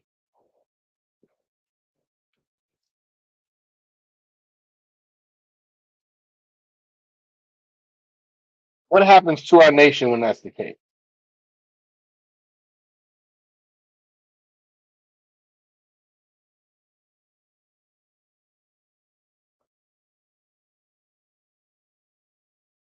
Who wants to give it a shot? This isn't even this shouldn't be hard to figure out, Aaron. All right. Brother Tony said instability. Okay. I'll take that. Give me some more though. Instability, what else? Let's get a little more specific. What happens with our children when fathers are not in place the way they should be? That is not a wrong answer. That's a good answer. I just want a little bit more detail. All right. Sister I say chaos. All right. I will take that as well. Give me a little bit more though. Give me some give me some examples of some things that happen. Maybe that's the way I should phrase it. Knock it. Sister Nat says you have young men who are in gangs, shooting in the neighborhood, getting locked up. Give her a hand. She is absolutely right. That's it. Okay, now we're getting into some specifics. That's another good one. Brother Tony said raised on public assistance. That is another good one. Absolutely. And that if anybody who's been in these classes, y'all understand public assistance often requires the man to be there. You can't even get it unless he's away, unless that family is destroyed, unless that man is taken out of his rightful position. You can't get that government assistance.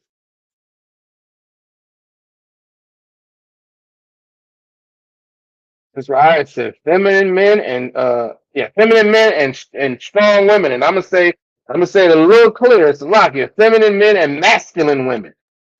This is what we have when fathers are not in place. We have feminine men, right? Because they're not taught the proper way to process their emotions and psychologically about things. And then you have masculine women because they don't understand that you need to have a certain position when it comes to your man. Again, we've covered this before. It's the Most High, and then Christ, and then man, and then the woman. And she's absolutely right. You get feminine men and masculine women.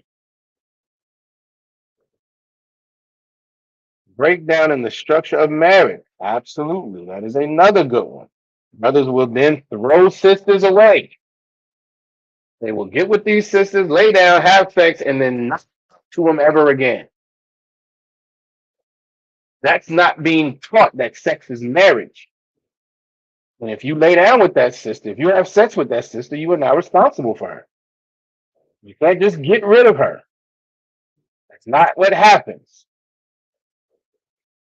You get another woman, now you got two women, which you need to make sure you get careful for, because it's a great responsibility. Taking on one sister is a great responsibility. But you definitely need to be getting counsel if you plan on having another wife. But what we're not doing is out here laying with sisters and then throwing them away and destroying those sisters. As we've talked about it before, that men oftentimes in the world do not tell our sisters. And they know it. They just won't admit it. The more men that a sister has been with, the less value she has for the next man, for any man.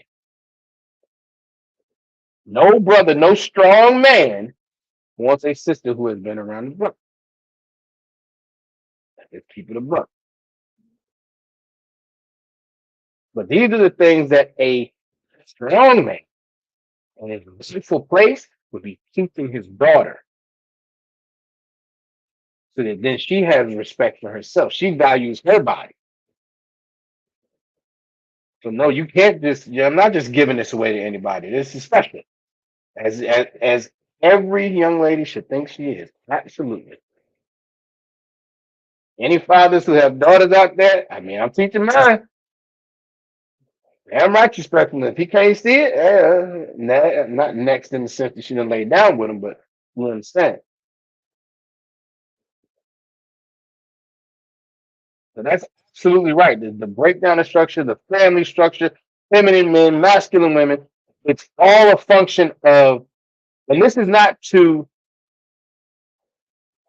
how I want to phrase it. This is not to puff up the man in any way, shape, or form. So no brother out there should get that idea. All right?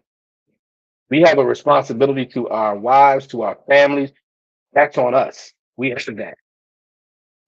And us not being in place has destroyed the family structure, the marriage structure, our communities, and every example that everybody brought up. But it's the same way if the woman wasn't in the home, because we are meant to be a family and raise these children together. We are meant to instill these law, statutes, and commandments in our children together collectively so that they can grow up and do the same thing. That's absolutely what happens. You all are absolutely right. Now, there's another way I would phrase all of it, right? It goes back to having a moral compass, and how important it is. A moral compass keeps us from doing whatever we want to do. It keeps us from sleeping with another man's wife. It keeps us from stealing from another brother or sister. If you're a sister and you have these law, statutes, and commandments, it keeps you from then going to sleep with another man when you have a husband. Well, we don't live, the majority of our people, our blacks, Latinos, and Native Americans don't live in that world. Unless you're in the ISUPK, you don't live in that world. You think you're supposed to do whatever feels good to you. And this is what the scriptures. Proverbs 16 and 25.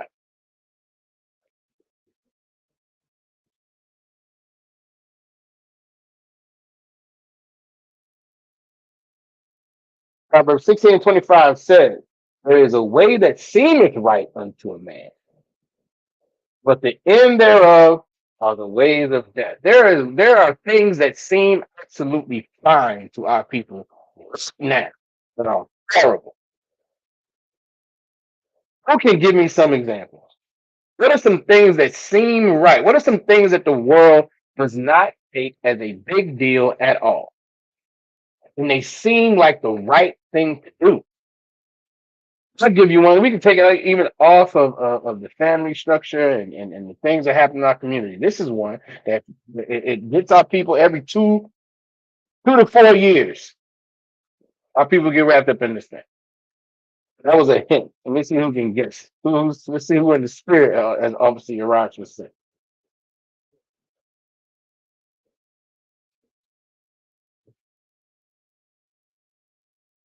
There's a way that seemeth right unto a man, but the end thereof are the ways of death.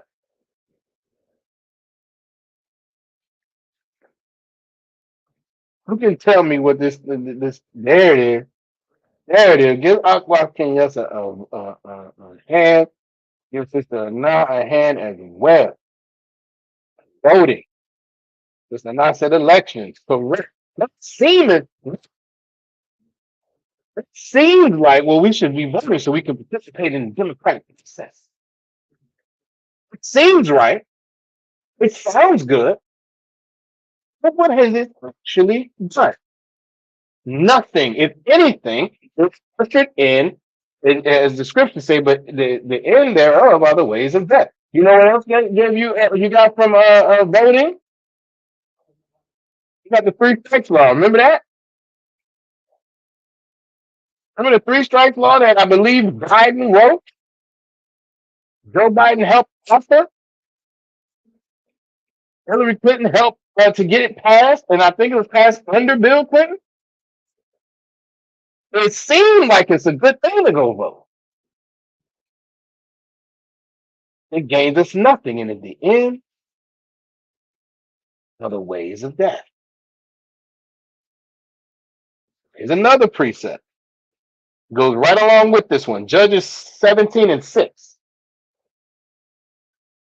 Oh, that's just Uriah here. He's absolutely right. Monogamy is another one. It seems right. It seems right. Listen, if y'all did not see General Muhammad's breakdown, he said monogamy forces you to break the law. So in the world, let's say a man has a woman, right? Let's say he sleeps with another woman. He wants to be with that woman. What does the world say he should do?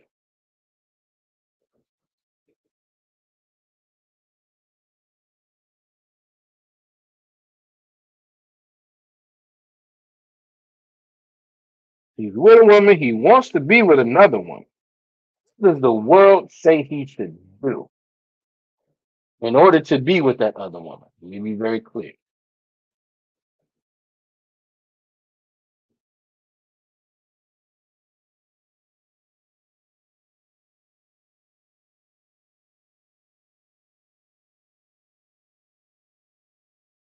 Hey, Salam, how about Shabbat? Cat is in the building. Right. That's Cat said he should leave one. Absolutely. And yes, it said divorce. Right. Right. Leave the woman for the other woman. That's what Sister Anna said. Like I just like I just said. You want to leave the one I'm with. It's a new relationship. Sister Deanna said, break up with that woman. That's what, look, all y'all got the exact right answer. What does the scripture say when a man does that? If a man sleeps with another woman and then leaves her, leaves his first woman, he has then committed adultery. Because if a man has a woman and sleeps with another woman, now he just got 2 women. Now he just has 2 wives. Now he has double the responsibility. He's going to be spread a little thinner. He has all that comes along with taking on another woman. But in this society, You should commit adultery and leave your first woman, throw her away, so you can be with this new one. When Aquafra said monogamy, she was absolutely right. She was absolutely correct, because in order to be a monogamist, in order to practice that, that's what you have to do. You then have to consider divorce. You got to break up. You got to do all of it. You got to leave the one you with. So she is absolutely right. And this is a precept again for that Proverbs 16 and 25. This is Judges 17 and 6.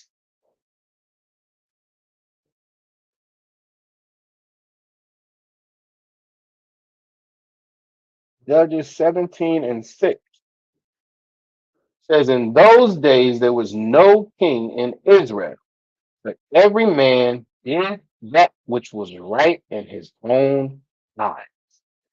That's where we live. That's the society we live in. When people say things like to each his own, and I don't judge, and whatever makes you happy, and if you like it, I love it, and all of those things, what they're saying is do whatever you feel is right in your own eyes. And they're saying that they're okay with it because they're going to do the same thing. This is the chaos that you all were talking about. This is the complete anarchy that you all were talking about earlier. And this is the state of our community. Our communities are destroyed because everyone does what they think is right in their own eyes. That's why you can have a drug dealer sell all the dope in the world to the entire neighborhood. He has everybody's mother on drugs. Brothers and sisters are breaking into everybody's house. There's a crime spree because he decided he wanted to sell dope and he was coming up. But this makes sense to him because it's right in his own eyes. He got to pay these bills. And he got to do this and he got to do that. And then I turn around and give out some turkeys. And then it really makes sense. Now I'm really fine.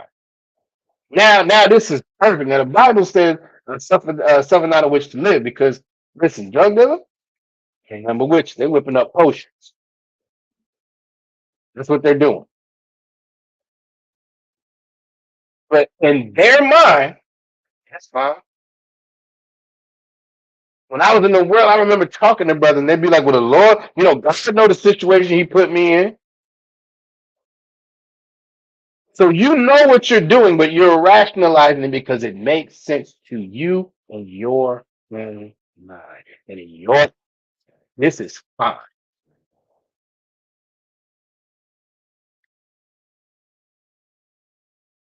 That's right. I brought up a precept. What she got? Jeremiah 10 and 2. Let's quote. Jeremiah 10 and 2. And this is another one. This is another one of those things that people don't think are a big deal. It's not a big deal.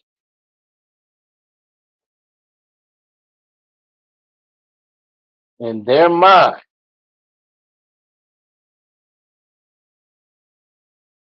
Jeremiah 10 and 2.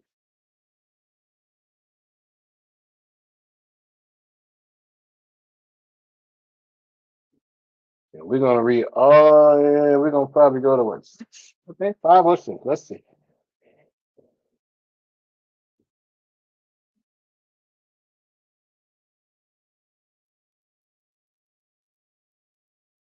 Because thus saith the Most High, learn not the way of the heathen. Do not follow the way of the heathen. What is a heathen? A heathen is any other culture other than Israel. Any nation other than Israel is a heathen. All right.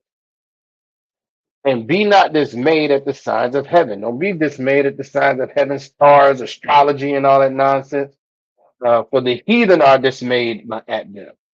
Again, it's one thing. Astronomy is looking at stars and science and stuff like that. Astrology is what is it? Zodiac signs, and I'm gonna get up and read my zodiac this morning, and now that's the kind of day I'm gonna have because the stars are aligned that way.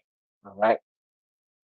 Verse 3: for the customs of the people are vain, customs of the heathens are vain. It means nothing. All right. So for one cutteth down a tree out of the forest. Now, this is again a precept for anybody who wanted to know or how Christmas is outlawed in the Bible. Here it is. For the customs of the people are vain. For one cutteth a tree out of the forest, the work of the hands of a workman with an axe. So that goes out into the forest and cuts a tree down. Verse 4. They deck it with silver and gold. They fasten it with nails and with hammers that it move not. Anybody who has, and then again, we didn't grow up, most of us did not, and nobody said that they grew up in the truth. So most of us probably at some point or another either celebrated Christmas or knew somebody who did. And we know that you bring a tree into your house, you decorate it with silver and gold and tinsels and lights and all this stuff. And then you gotta fasten it in that thing so it don't tip over. This is the Christmas tree in the Bible. All right. Again, first verse says that they deck it with silver and gold. Like they deck it with silver and with gold. They fasten it with nails and with hammers that it move not. Verse 5. They are upright as the palm, but speak not. Why is it saying but speak not? This is also the worship of Nimrod.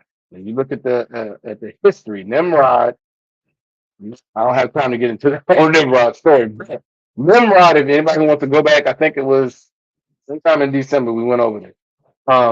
Nimrod was a god that was being worshipped at the time, and cutting down trees and putting them in their house was the process. And this goes all the way back, because again, this is in scripture. This is thousands of years ago this was happening. All right. And it was believed that Nimrod lived through the tree. But again, it says they are upright as a palm tree, but speak not. These things don't speak. They don't have any magical power. They must needs be born. That word born is to be moved. These trees have a need to be moved. Why? Because they cannot go. They don't get up and walk around. These things are not live. You just cut them down. It's just time for they die now. They're not so they sleepy. You can do this. It says, be not afraid of them, for they cannot do evil. Neither also is it in them to do good. They can't do anything. Not celebrating Christmas does nothing. Celebrating Christmas does all the harm. Not celebrating Christmas allows you to follow the law, statutes, and commandments, but don't get it twisted like something terrible gonna happen to you. When this is the problem, people think that that's Christ's birthday, and if I can't celebrate Jesus, you're not celebrating Jesus. Matter of fact, Christ didn't ever say to do this anyway. Nowhere in the scriptures does it say to celebrate Christ's birthday. We don't celebrate birthdays anyway because that's a pagan holiday. It's a self-worship where you're making yourself like God for a day. We don't do any of these things. But the sister was absolutely right when she pulled that. Follow not the way of the heathen. What are some other ways, really quickly? Nope. I'm just going to pull these scriptures. Right. You want to make sure y'all get them. All right. Ecclesiastic us. Is that what I want? Nope. Leviticus 19 and 29. This is another one of those. This is another one that we do, and we don't really understand it often. Leviticus 19 and 29.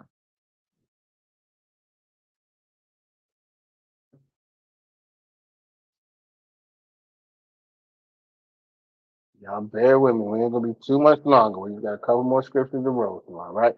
Leviticus 19 and 29.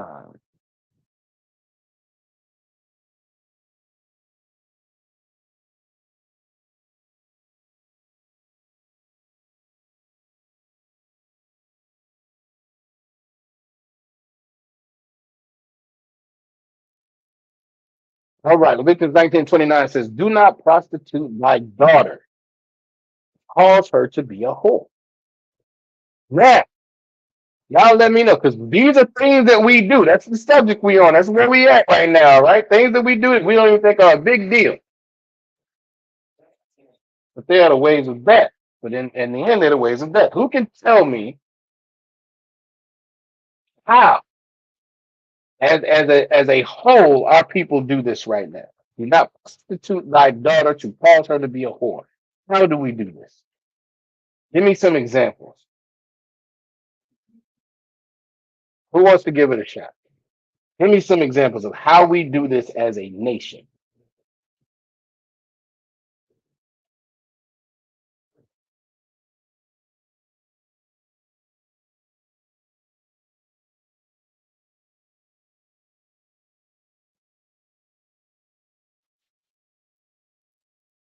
Let's see.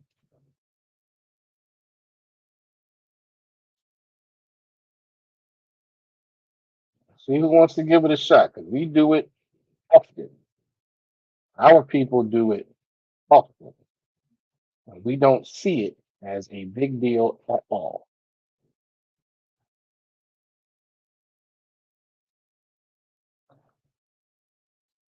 And to give y'all some perspective, maybe this is not all right. Tony said, allowing them to dress any way that she wants. All right, that can be the beginning of it. That could be the beginning of it. That could, that's definitely in the ballpark. Definitely in the ballpark.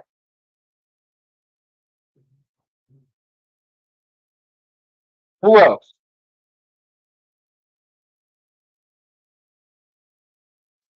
All right, Sister Ryan said, love all. Now, when you say that, what does that mean? I want to make sure I'm with you. When you say love all, what does that mean?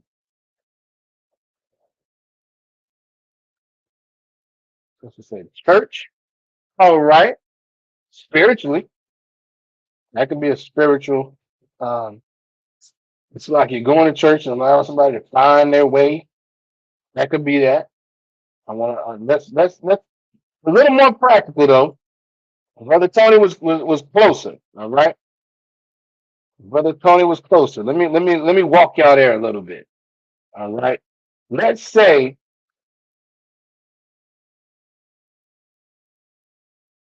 hmm, all right, let's see. Sister Nasa daughter seeing their mothers with multiple men. Okay. All right. Now at that point, the let's keep it real. The mothers are HO 304. The mothers are 304 at that point. She is teaching her daughter to do so. But keep going along those same lines, right? Allowing them to have quote unquote boyfriends. There's no such thing as boyfriends. All right. There's no such thing as boyfriends. There's no such thing as girlfriend. All right.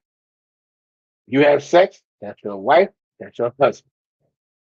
So allowing them to have boyfriends with the understanding that they are sleeping with these young men. Yeah. You're turning your daughter into a whore by okaying that. You're absolutely doing that. Let's see. Let me give me. Hold on. Mixing nations. Okay, that's unlawful to be to have your daughter sleep with another nation. A little slick. But that's not quite exactly where this is. All right, but you are absolutely right that this is unlawful. Here's another one. Let's ask the question. How do I want to ask this? What should a mother or father tell their daughter if they come and say, I'm just not happy with him no more?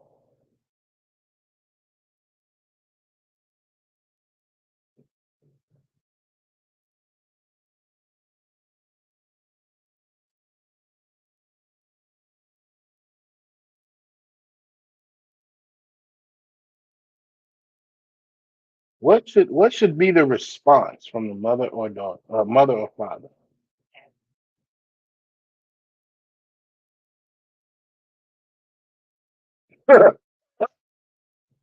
Now this does tend to be the response. You still young, you're not married. That tends to be the response. And that absolutely is making your daughter a whore. That is prostituting your daughter. Because what you are telling your daughter is move on to the next one. Here's enough. You're not ready to settle down. You too young. Don't worry about it. It ain't that serious nowhere. So on and so forth. You got your whole life ahead of you. This is prostituting your daughter.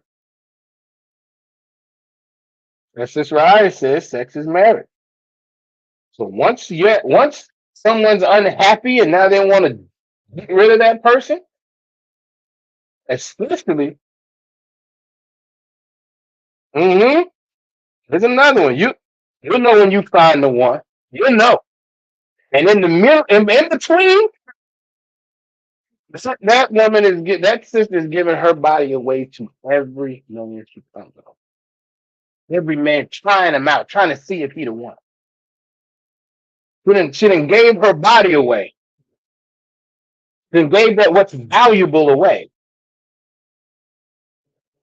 hoping that he's the one later. That is absolutely prostituting your daughter.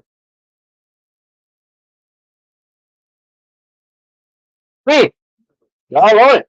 How you gonna know what you like if you never done that? You are telling your daughter to give herself away. You're prostituting your daughter. That's what that is. And all of those things, everything everybody said, right? No big deal in the black community. We looked at strange when we got three heads when we say don't do that. Actually have some self-respect. Save yourself.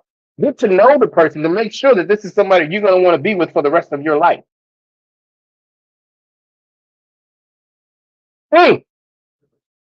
You gotta experience life.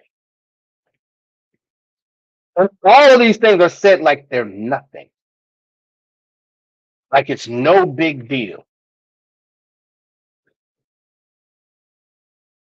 For the young men too. Young men got to sow their wild oats.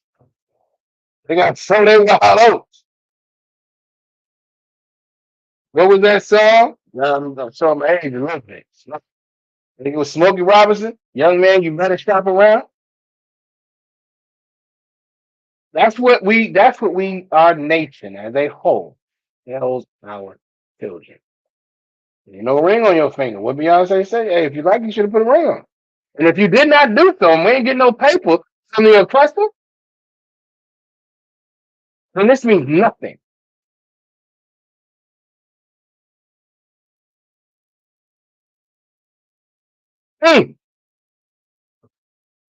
Going through the 304 phase. And I've heard it's a lock. Yeah, I've heard a sister say every woman has a 304 phase. Now, how terrible is that? Giving the law, statutes, and commandments to our children, our grandchildren, our great grandchildren, having them do the same. That's how we build up our nation. That's how we build up. That's how we build up our nation. That's how we get closer to Yahushua Mashiach coming back. That's how we get closer to the heaven that we're supposed to experience here on earth. That's why it's so important, again, to get into the ISUPK so you can be part of this work to wake our people up, to give our people this understanding that the things we instill in our children destroy them. The things that we bring from the world and give to our children destroy them. How about Shabbat? Let's go on with the scripture, though. It says again, do not prostitute thy daughter or to cause her to be a whore, lest the land fall to whoredom and the land become full of wickedness. Now, we just listed a ton of things that parents tell their daughters and their sons in some cases. Now, look at what we have with our generation that's coming.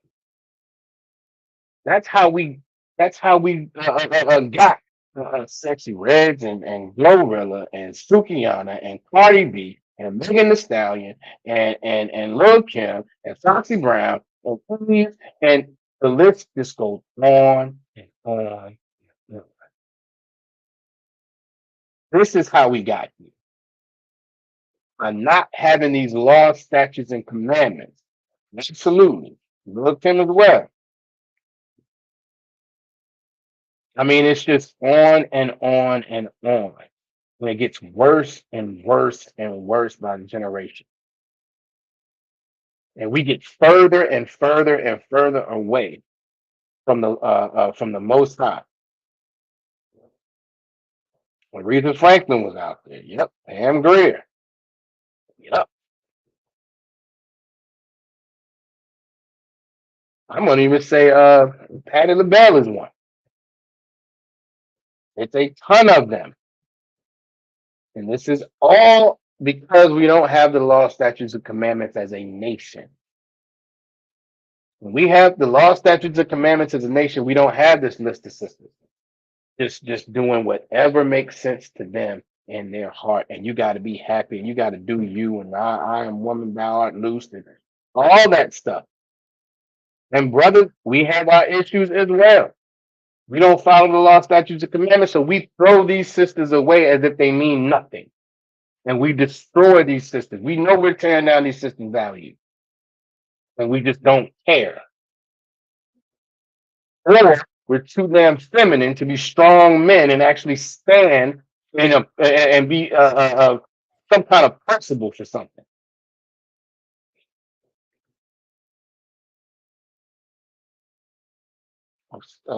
Erica Badu, Shaka Khan, exactly. And Erica Badu, if I could, good night. Anybody who saw that, I think it was a tweet on Super Bowl Sunday. It's the epitome, damn it. And it is the church fault, absolutely. It's the church fault because the church does not teach the truth of the Bible. The church encourages women to do, hey, you do whatever you want, whatever. What was it? Woman, thou art loosed. Woman, thou art loosed. Leave your man. You deserve to be happy and prosperous. And if you're not getting that, then you should go and find somebody else. If he ain't strong enough to recognize your value, you need to go find somebody who is. These are the type of things that the Christian church teaches. Now, how is it you're going to teach that and supposedly teach that even just being married is for life? You don't believe that either in the Christian church. Until you're not happy no more, until you don't want to be here no more, then, hey, I guess I understand. Right, that's another one. If you don't come to church, you don't matter. Right, he might fight for he might fight for the marriage if the man is coming and bringing that money to church. If that brother's sitting at home because he know that preacher, of course, he can leave him. Matter of fact, the preacher might want her to leave him or not, so he can do something that he might want to do. That's also what happens in the Christian church. Right, it's not going to work. That's when they start using, what is it? You can't be unequally yoked. They'll pull that one. They'll pull that one. You can't be unequally yoked. Right, he don't have no job. He ain't taking care of you. He ain't doing this. He ain't being a man. The whole time you are destroying that man, that brother, to his wife. You don't see nothing wrong with that. That is against the laws of the Most High as well. You shouldn't even be having these side conversations with a man's woman. But this is how our communities are absolutely destroyed. And this becomes the importance of teaching the law, statutes, and commandments, not only for us. Again, we say it all the time. It's not just for us. It's for the next generation, the next generation, and the next generation. It's imperative, if you are a Black, Hispanic, or Native Indian, that you come into this body and learn under the priests and prophets of the Lord and get some understanding about what we should and should not be doing. Understand the law, statutes, and commandments so you can then do them. And so you can make a better nation so that when your grandchildren and great-grandchildren come in, that they can have a better a better world to live in, a better life, that they can get these. They don't have to go through that withdrawal that Sister I was talking about. We have all had to go through it. How much greater would it be if you could give your grandchildren and great grandchildren that you can allow them to avoid that withdrawal and just follow the law, statutes, and commands? All right. And with that, we've been over the time. There are no other questions or comments. We're going to get to Slovakia, the security announcements.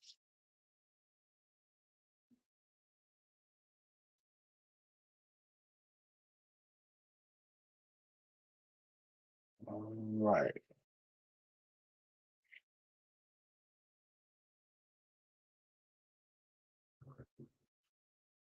All right. We had ISUPK started out of 125th Street, Harlem, New York.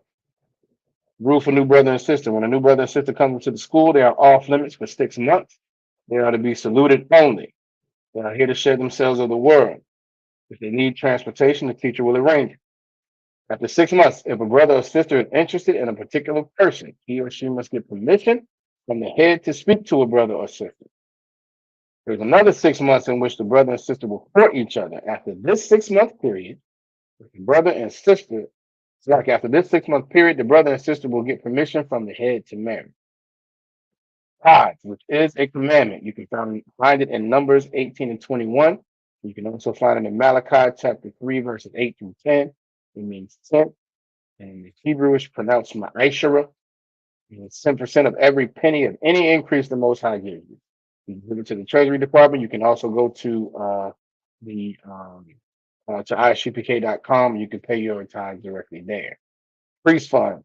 The free will offering for the priest is not mandatory. Whatsoever amount you would like to give. Coming Holy Convocation Day, the next holy high holy day is Passover. Let me see if y'all back in lean. There it is. 55th annual Passover, all right? It's going to be in Durham, North Carolina, April 20th. Your registration fee, make sure you pay your registration fee. It's $200 per person. Anybody 18 and up. Make sure you pay that. Now, while the Passover is Saturday the 20th, there's the slaughter of the lamb on the 17th, the black party on the 18th. You got General Hyman's class on the 19th. Passover's on the 20th, and the Feast of Unleavened Bread is on the 21st. So there's activities going on all week. All right. There's also a children's party. I think it's going to be a petting zoo. That's $200, and your access gives you access to everything going on. All right. So make sure you get that taken care of. Again, anybody in the Virginia school, we are in driving distance. We have been saying this for several months. I'm hoping everybody has been taking heed. And so your time is taken off. If you got to take off from slavery, make sure your accommodations are done. Make sure all those things are taken care of. Also, if you are in the school, make sure you get in contact with either Officer Yarash Amat or Captain Nasser Shah and let them know what your traveling is going to look like. When you're going to get there, how you're going to go, how many days you're going to be, when you're going to come back. Now, this is because we actually care about Blacks, Hispanics, and Native Indians. We don't want you to be traveling and no one know what's going on with you.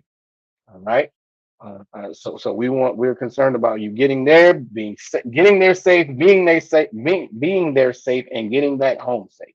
All right. Communication is very, very important, and the scriptures even talk about how it's good to communicate. So that's absolutely what we follow. All right. Okay. Any brother who wants to be a trooper, he needs to be in all black. That's black boots, pants, shirt, headband, and war scarf. Again, make sure you get in contact with Captain Nasser Shah, Officer Rashomad. The number is 757-550-1204. And the sister who wants to be in the school, she needs to make sure she gets in contact with the school as well. Coming to class is great. It's fine. Anyone can come to class. Again, if you want to put your brick in, if you want to actually be part of the work, make sure you get in contact with the school. All right.